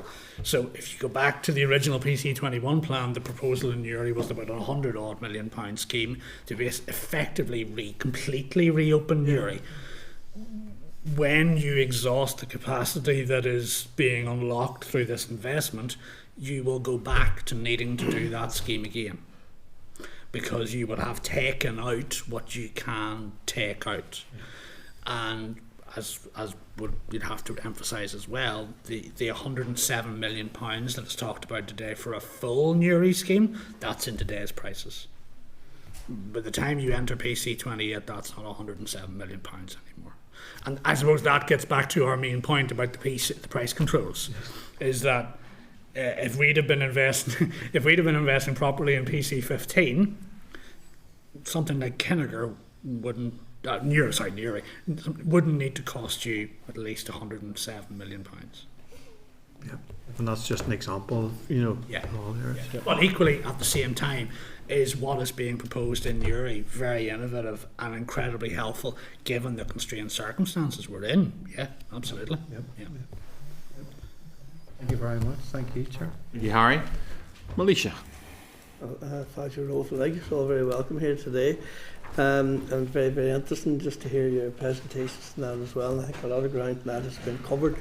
But there's a couple of areas just that have risen for me just in the conversations that I think it was initially in response to our Vice Chair's question that you commented on the Cardiff model being a good model.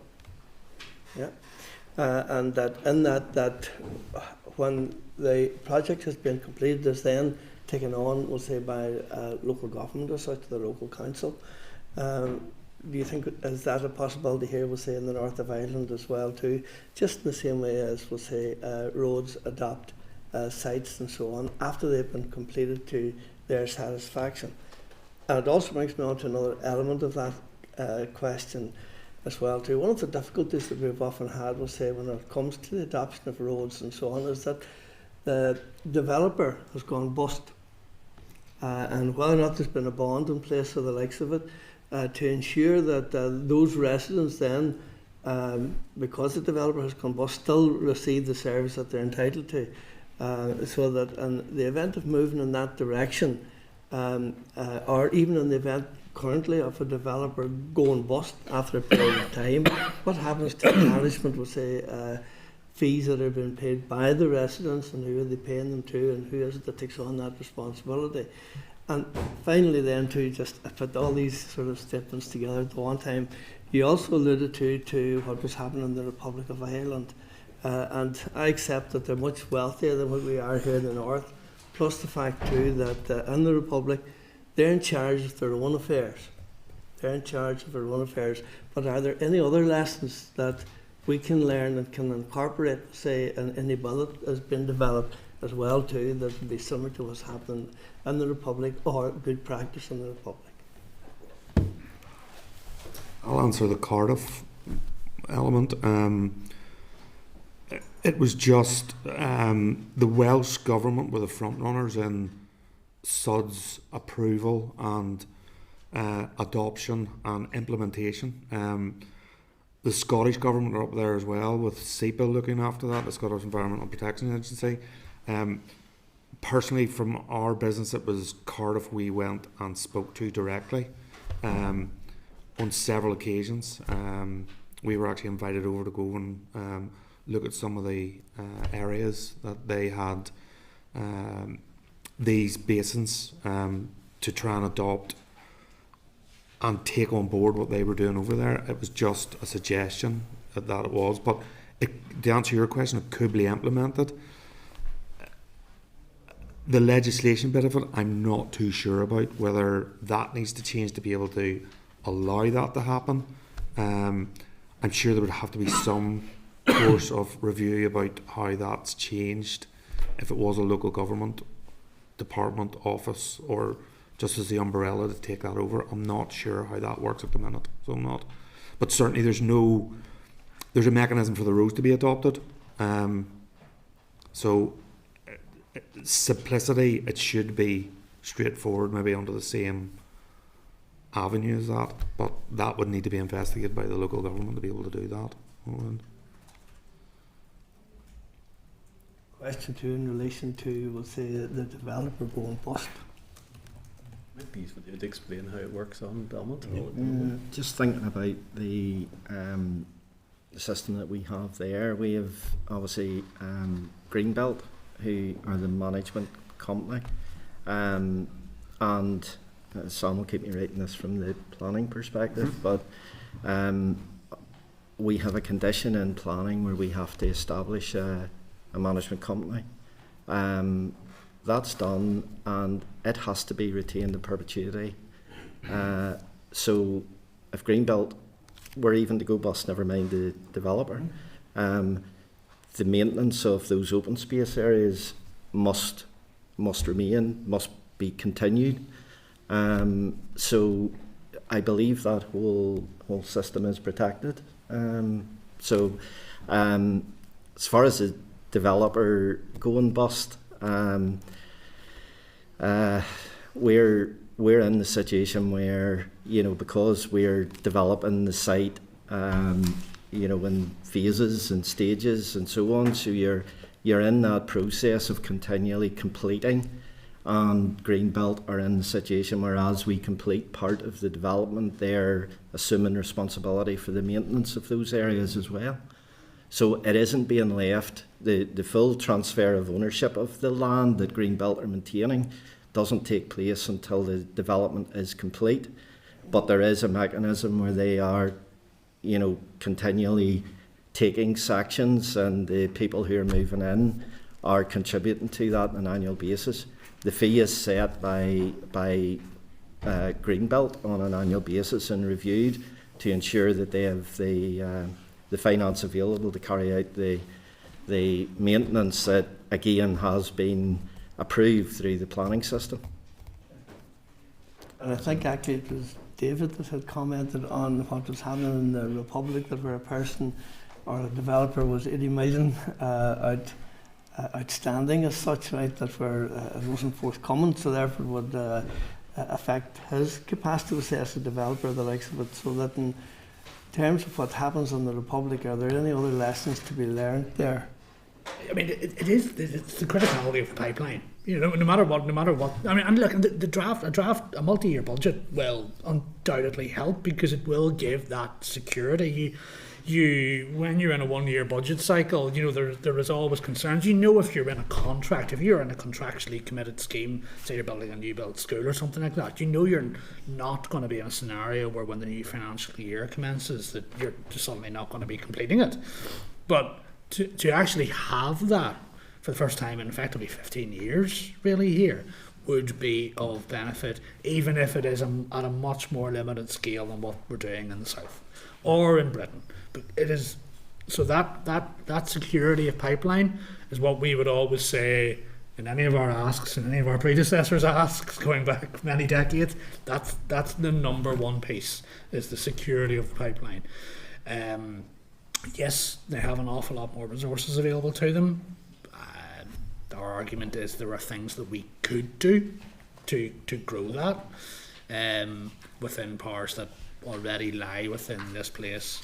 But that's a political decision, but it's just we're giving an option. It was in the Republic, but they don't give what the charges. Yeah, no, that's and that's a position that they have taken.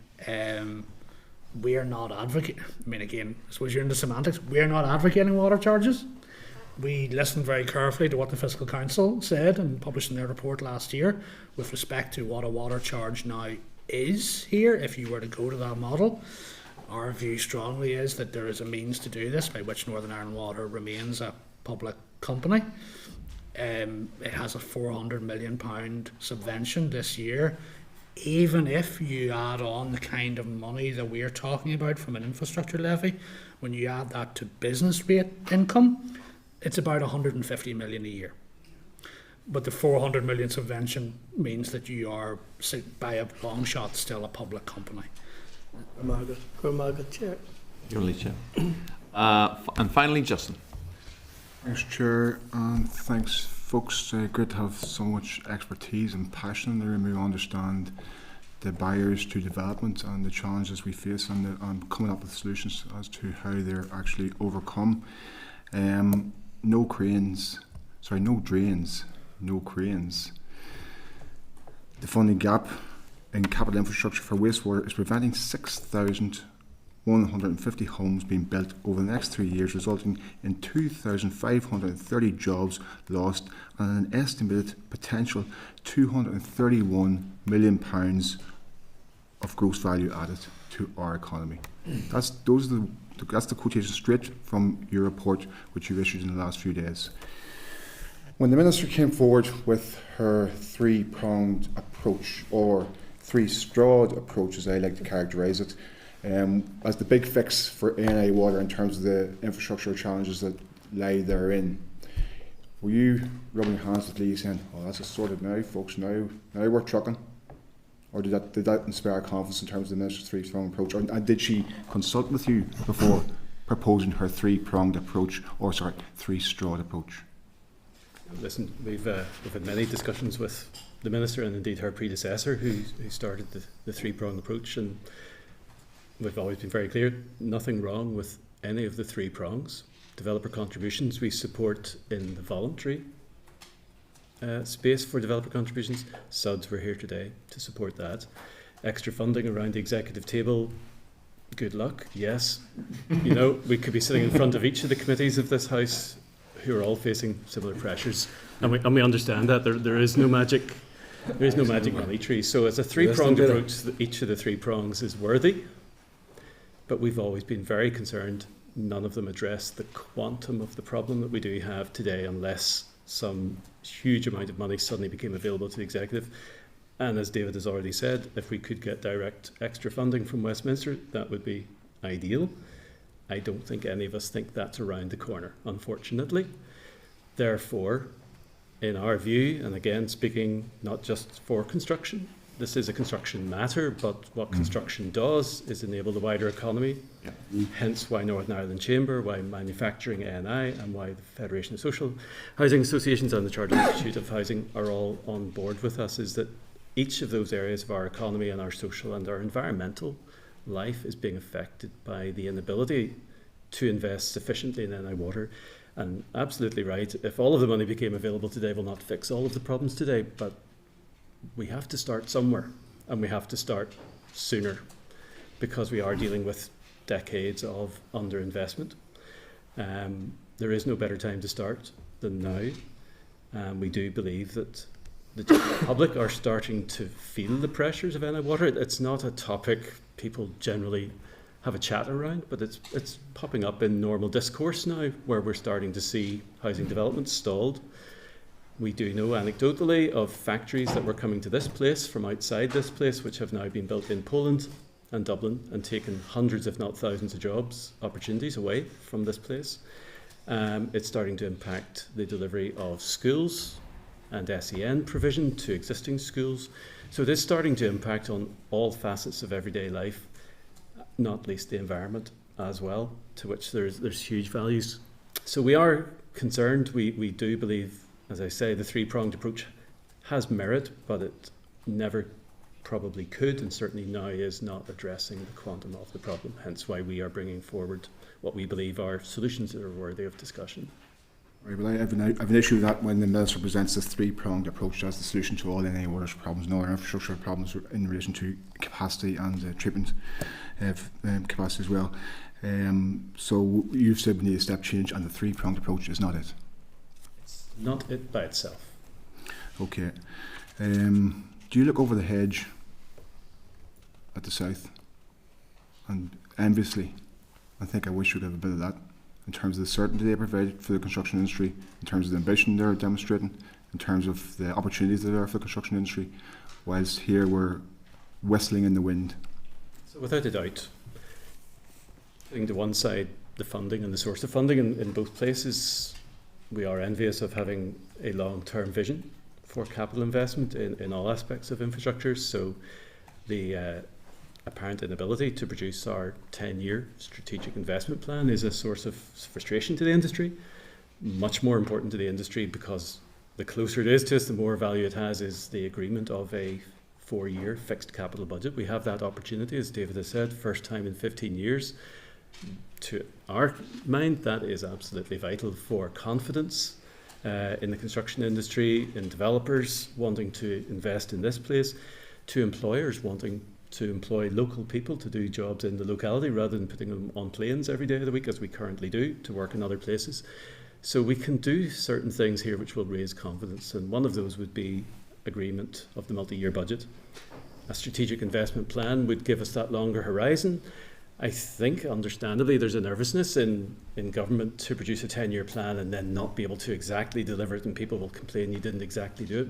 We'd much rather have the shape of it. We understand priorities move around, things come in, things leave, but give us the shape of it for 10 years and then break it down into 4 years, which we can actually count upon and make business decisions and commercial decisions on and start delivering. I mean, we have a 1.7 billion schools need. We have a health estate in disarray. We have 50,000 people literally homeless and 50,000 homes we would like to build. All of these things will take time, and all of these things are difficult, but they are all possible. But the one thing that will absolutely kill it dead is a lack of vision and a lack of infrastructure investment. So yes, to answer your question, we're envious of the clarity that exists in the south. Yes, they have a far more favourable funding environment. We will not have that at this point in time, but if we want to enable our economy to grow, that will be an enabler.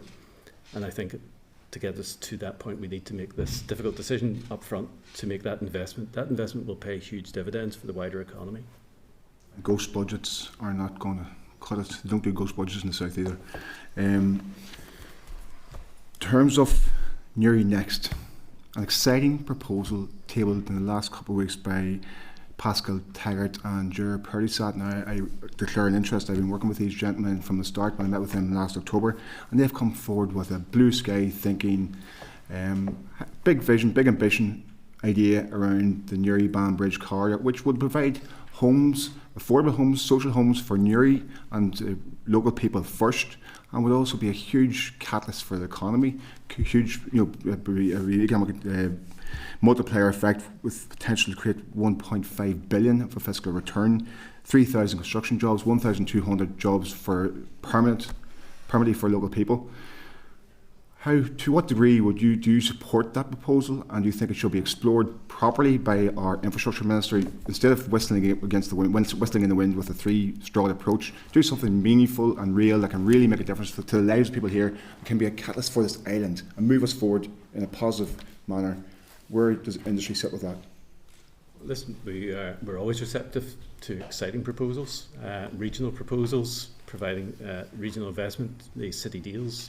Another great example of how we can focus on infrastructure investment, but again, even our existing city deals, which are being rolled out at the moment, are hitting problems with infrastructure connections, primarily water.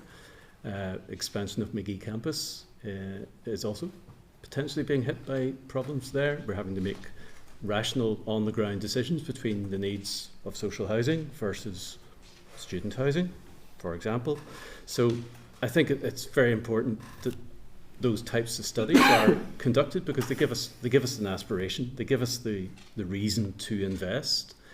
But I think again, all of that is predicated on us having sustainable and reliable funding, which can be ring-fenced for key projects which are identified and the executive would adopt as, if you like, priority investments, and that was the purpose of the city deals, which received Treasury investment as well.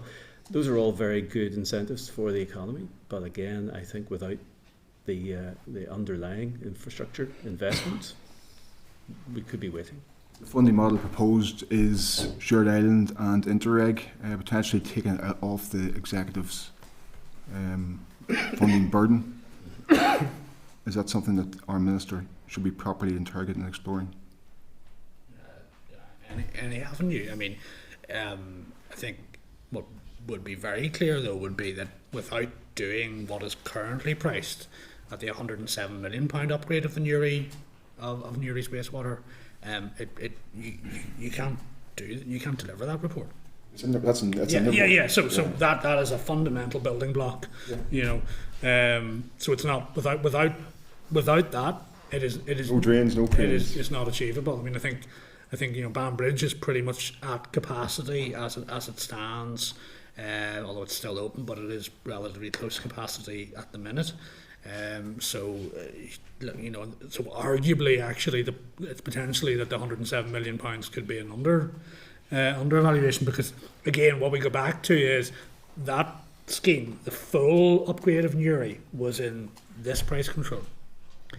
So as they move towards, I think NI Water make their capital submission to the regulator in April, there will have to be a re-evaluation of all those projects in the context of increasingly the environmental piece as much as the economic piece, in a way that maybe hasn't gone to the same extent before. But yeah, that document is very well thought through, very detailed. We haven't looked at it ourselves. There's nothing in it that we wouldn't disagree with. But without doing that bigger Newry upgrade, it's not possible. Yeah, true. On to the SUDS bill, which is a catch-up bill, right? Come on, folks. We're really presenting this as some wonderful piece of legislation. It's a catch-up bill. On site, as I described to you, I was designing SUDS in the schemes nearly 25 years ago in Dublin as a civil engineer. In terms of the design criteria for suds and soft suds, as should be applied, obviously we have the design manual for roads and bridges for roads, and if we're talking about the A1, Julian, there are multiple departures from that. But in terms of the guidance for suds, what is the document in the south? They currently have the South Dublin or Wicklow, so each council area might have a different criteria. Where is your thinking on one universal document that will govern design of suds and soft suds into schemes? Hard suds and soft suds. Yeah, I think one central guidance document is probably the right way to go, with one approval body that would function as a statutory consultative planning process, much like the FI Roads, the FI Rivers do, rather than having disparate guidance approach across a range of councils. I think one central document DFI produced that all councils can attach material weight to, and then engage the statutory consultee for that expert review of the proposal at hand. A statutory consultee should be Rivers Agency.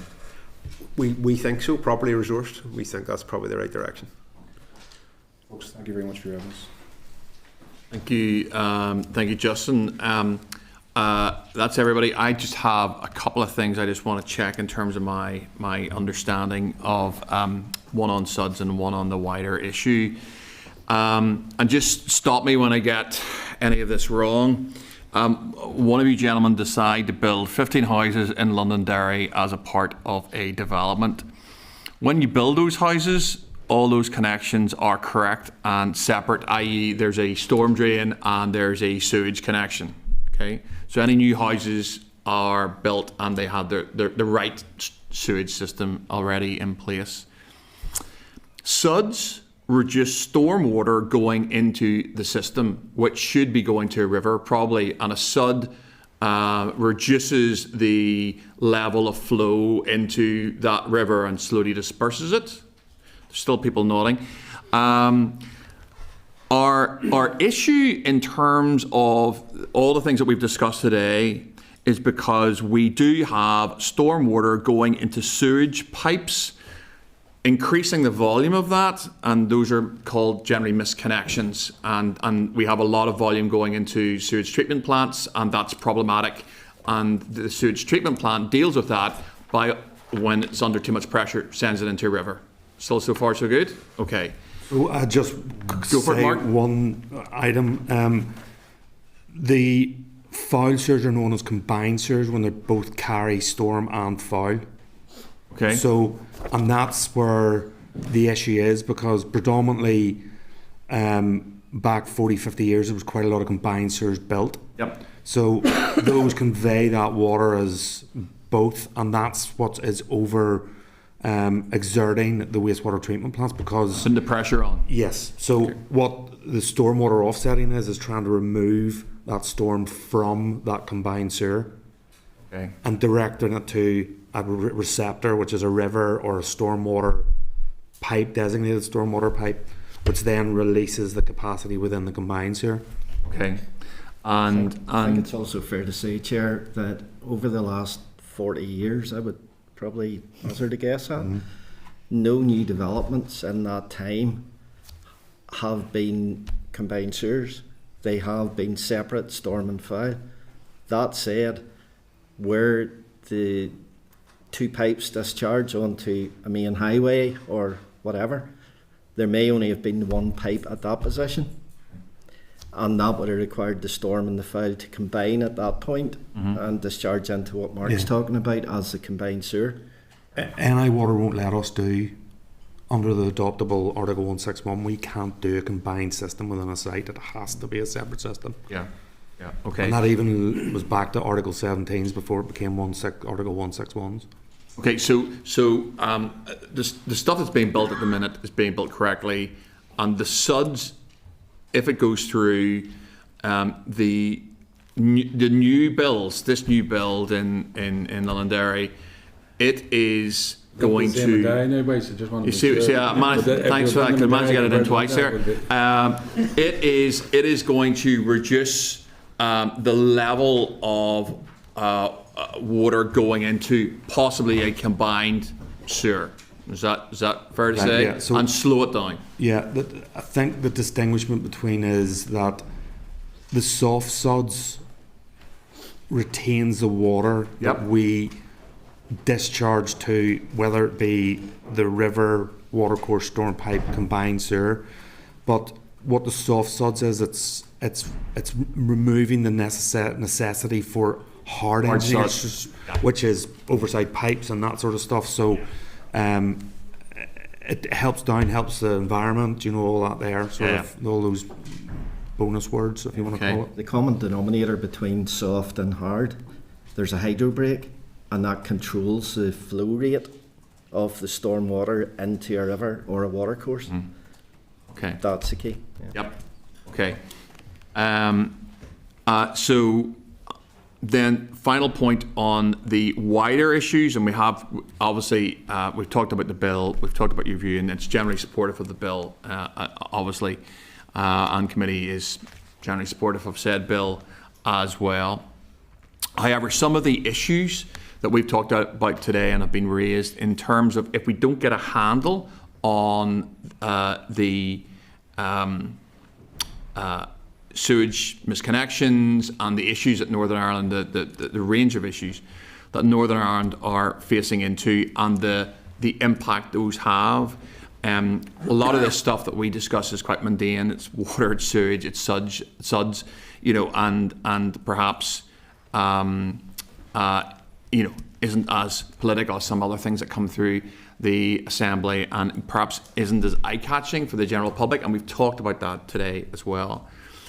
Would it be fair to say that the issue that we're facing into, and we've talked about the funding that's required to try and fix this, would it be fair to say that if we don't fix this issue, and I'm just picking up on some of the things that have been talked about today at committee, young families who want to buy a house will find that house more expensive because we're limiting the amount of houses we can buy. Private industry may pick somewhere else to invest in for the same reason, and that would limit jobs in Northern Ireland, and it would generally lead to an increase in mortgages. Are any of those things unreasonable in terms of the problems? If we don't solve this, those outcomes are unreasonable. Can I just come in on that? David? At the minute, I work for a company, 60-year-old, same age as me, but that's beside the point. We're very concerned at the minute regarding the future of the company. We're living in a time now where numbers of properties that we can actually go and build, those numbers are diminishing annually. We're not replacing the land bank the way we were able to do 15 years ago. So we need a plan as well. Not only does the executive need to plan for the future and plan for the finances of how we're going to get this sorted, but we as a company need to plan. So the other aspect that can come here is that whenever we see our numbers dropping to a point where we need to make hard decisions, are we going to continue building 150 houses a year, or are we going to look to prolong the length of the company by reducing numbers? So we're going to have very hard decisions to make from a company perspective in the not too distant future, and that's worrying. Okay. You know. No, thank you for that, David. Last point from me. We were in committee. I was just having a look, and there is a presser from the Minister in February of last year, and as part of that, the Minister said it was also heartening to read recently that construction here is at the highest it's been in 15 years. That's just verbatim from the Minister. That was February last year. Does anyone want to react to that? It seems a little at odds with what we've been talking about. Those types of reports, which are both government and also some other agencies produce them, they are based on cumulative turnover. Okay. So you want to just explain what that means? So the amount of money. So Northern Ireland Executive's capital budget this year is higher than its capital budget last year. Yep. Yeah, it did, but it therefore follows that the amount being spent through the construction sector is higher this year than last year. Okay. If it were not going up year on year, we would be in even more trouble than we already are. Okay. there is a much more of a focus now probably on repair and maintenance. You know, maintenance of is a much bigger focus than it was. But yes, in terms of the actual output, yeah, it's been going up consistently year on year, really since. I think if you think of the 08 recession, probably our low point was 2012. There was a lot of money still moving around in the system that came from the previous Labour government that kind of washed through. Once the coalition came in, there was a drop, but ever since year one of the Tory Liberal coalition, it has built up year on year and year again. But it's what you would expect. That's fine. Justin, you wanted to come back in? Yeah, just very quickly, in terms of the separation piece, and Newry has benefited from separation and offsetting upstream, just clarify what's happened in relation to APB. They've removed effluent from that facility to free up capacity. Is that exactly? Yeah, and I think there are several. Again, leave it to NI Water to give you more detail, but they've certainly, I think, suggested to us there are 4 other areas where a similar type model where you would have that kind of heavy commercial that you could find something to do, and I think I'm going to say town names now and I could be corrected, but I think it's Cookstown has been referenced, Enniskill and Dungannon, I think, so where you have a similar kind of agri-commercial setup going on where something could be done, but again it's relatively small scale investments that are time bound in terms of what they unlock. It's not suddenly if you do something in somewhere like Dungannon where suddenly Dungannon, you know, every house builder could flop to Dungannon and turn it into a new Mecca or something like that. You know, it's a time bound investment to get you over a 5, maybe maximum probably 5-year hump. And it's not actually just completely reopening the catchment for blind connection. So we were in a position where you had to do an offsetting and you no longer have to. So what we're involved in a scheme for 50 social homes in Newry, and what it's done is reduce the level of offsetting that we have to do. So it hasn't simply just created a connection. We still have offsetting at a substantial cost. It's helped, but it hasn't completely fixed the problem. I think our understanding as well is the private business there made a substantial contribution to those capital costs as well. Thanks, folks. Okay, listen, thank you very much for your evidence today. I don't think Dungannon's ever been described as a Mecca before, but my previous colleague on the committee, Keith Buchanan, I'll make sure to put that to him and ask if he agrees. Thank you very much, gentlemen, for attending today. Not all our evidence sessions are as long as that. I think this is crucial stuff. It's crucial stuff for Northern Ireland. Some of the evidence that we've heard today is new, some of it's stuff that I'm aware of, but it goes to the importance of the work this committee does in terms of just a single issue, and as Andrew talked about earlier, the strands that it feeds into in terms of just a young family wanting to try and buy a house and finding it's £20,000 more than it was last year because we're not building enough houses because we can't. We need to solve this problem. Well, we don't. Minister and DFI needs to solve the problem, but and it's a wider executive issue as well. But look, thank you very much for your time today. Really appreciate it. Thank you very much.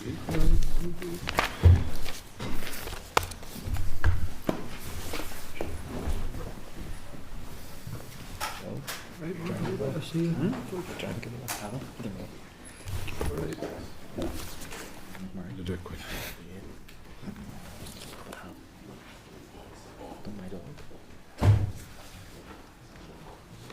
Okay, colleagues, we just need to discuss and seek agreement on any suggested actions arising from the briefing. I'm going to hand over to Michael first of all, just in terms of anything that he picked up in terms of further questions we might need to ask, or...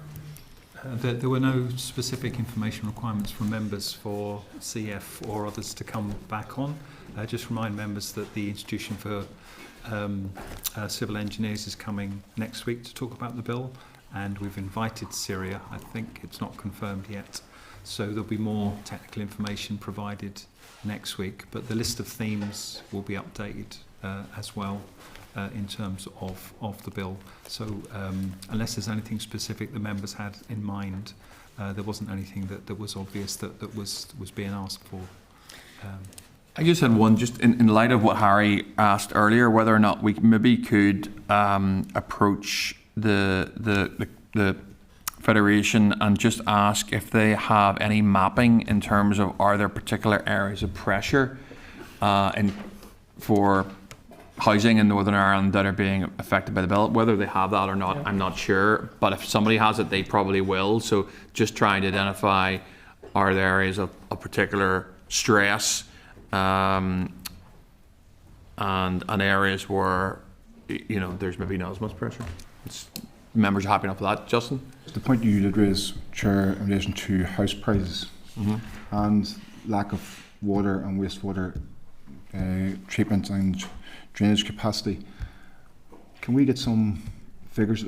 Who can we ask for hard figures on those costings, those prices? How much are houses up because of inadequate water, wastewater infrastructure, which the general public will be concerned about?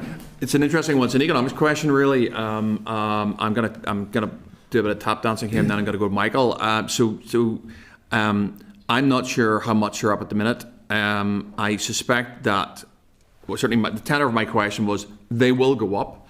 It's basically supply and demand. If you restrict supply of something and demand is static, although I suspect with a rising population it's probably going up, the price of said good will naturally rise. So this is going to happen.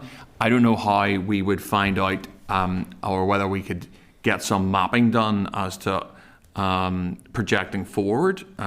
Michael, what do you think? Well, we can certainly get statistics on house prices and their fluctuation, but it's whether we can attribute that directly to a lack of provision for wastewater. Can I just check that committee was agreed on the first point to write to CEF around mapping? Yeah. Good, we see nods, that's good.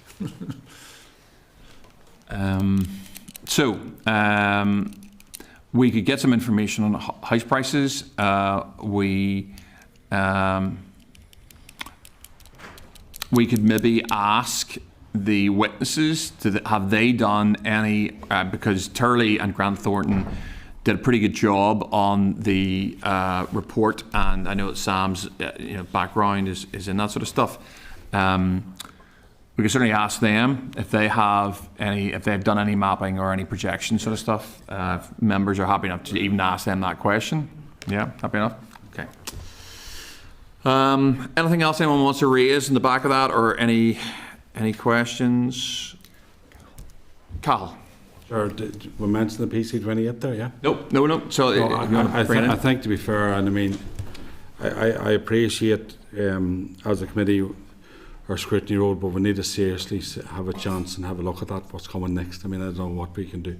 Obviously, we're waiting on it, because I had a good chat with the utility regulator, and like the 5 PCs beforehand, there's a fee there put forward, and the utility regulator's role and responsibility to sign off and all that there.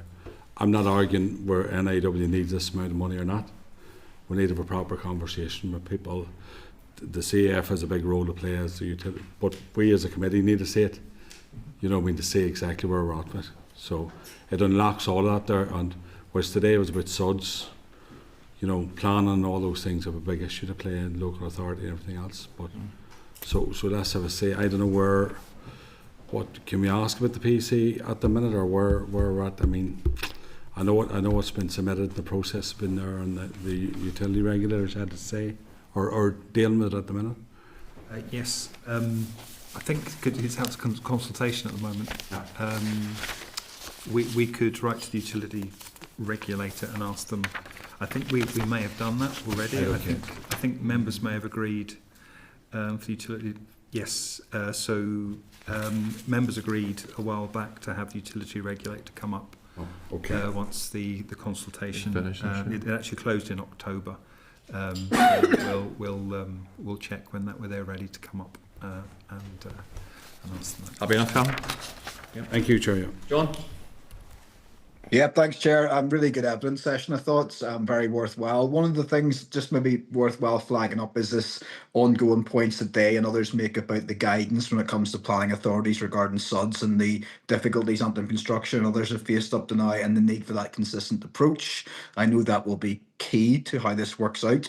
And he mentioned Cardiff. I'm just wondering how best members think maybe to take that forward and to get the most out of looking at what works well and how we can influence how the department works this out going forward.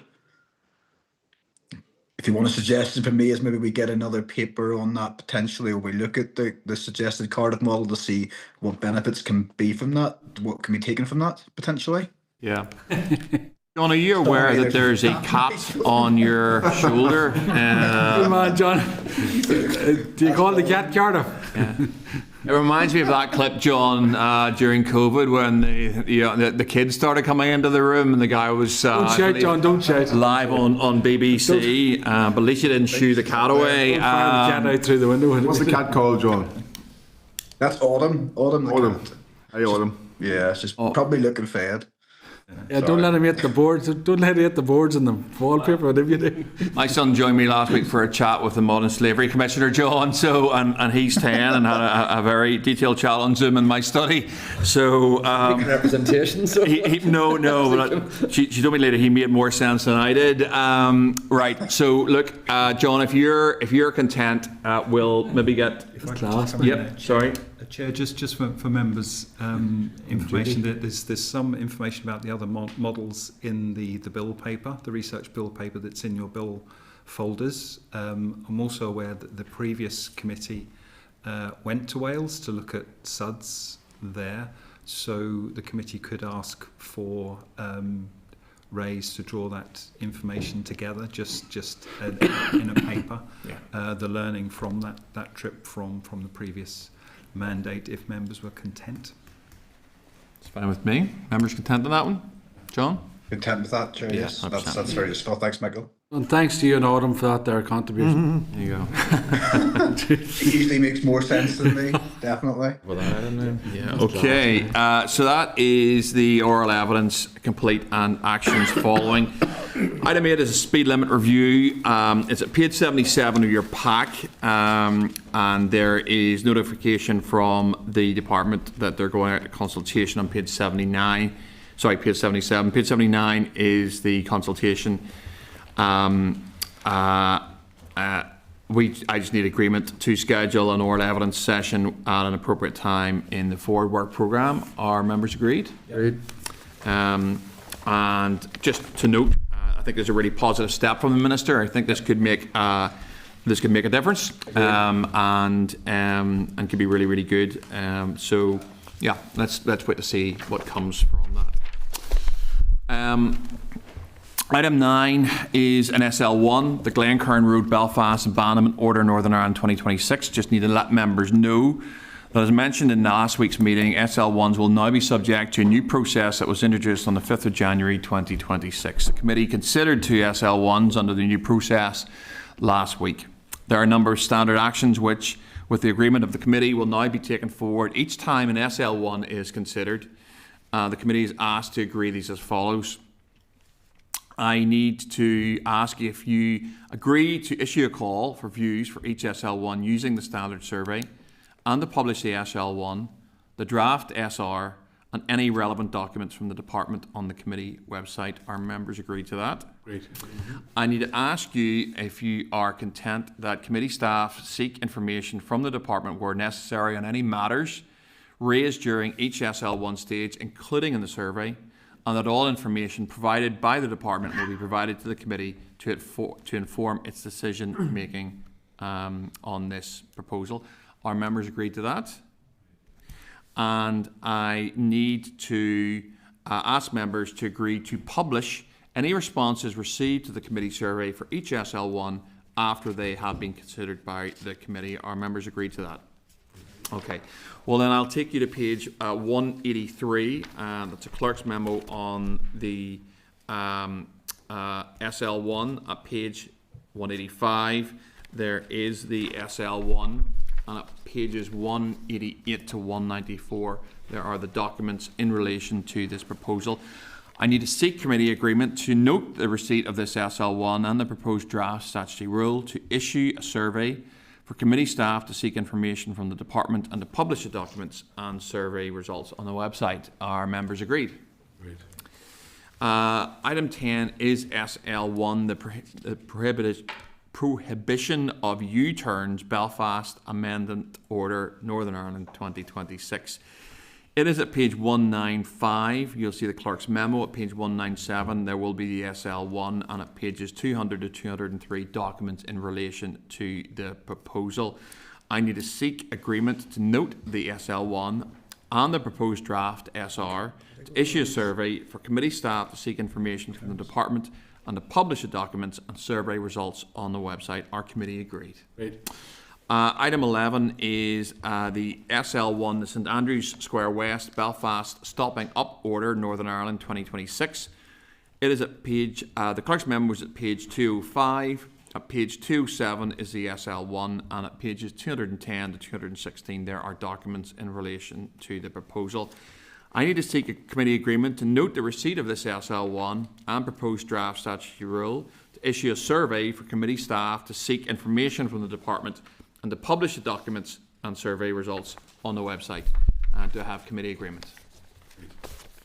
Item 12 is the Forward Work Programme.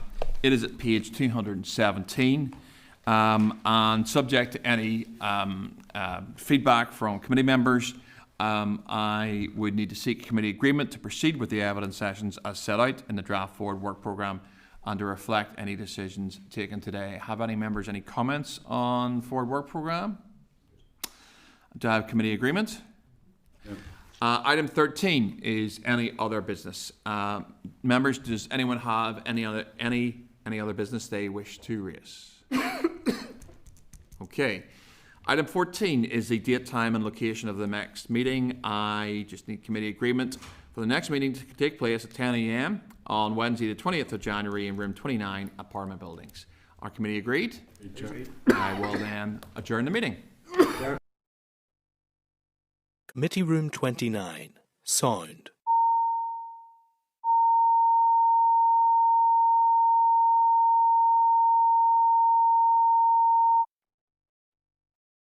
Committee Room 29. Sound.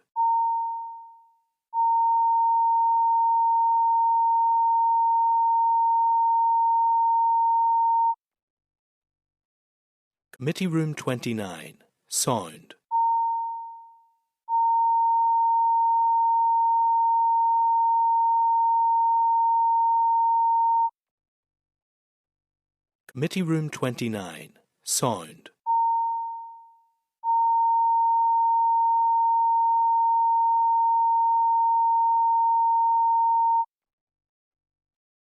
Sound. Committee Room 29. Sound.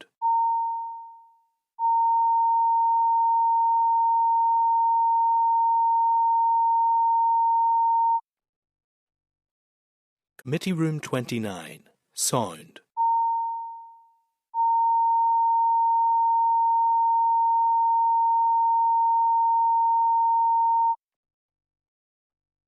Committee Room 29.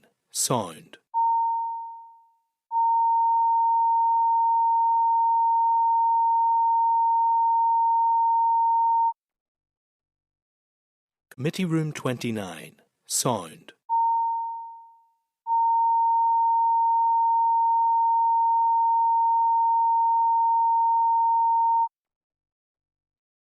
Committee Room 29. Sound. Committee Room 29. Sound. Committee Room 29. Sound.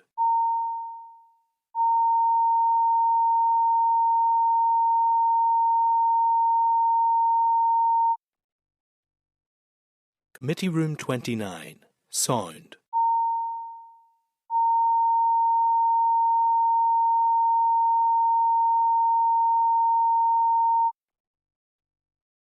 Committee Room 29. Sound.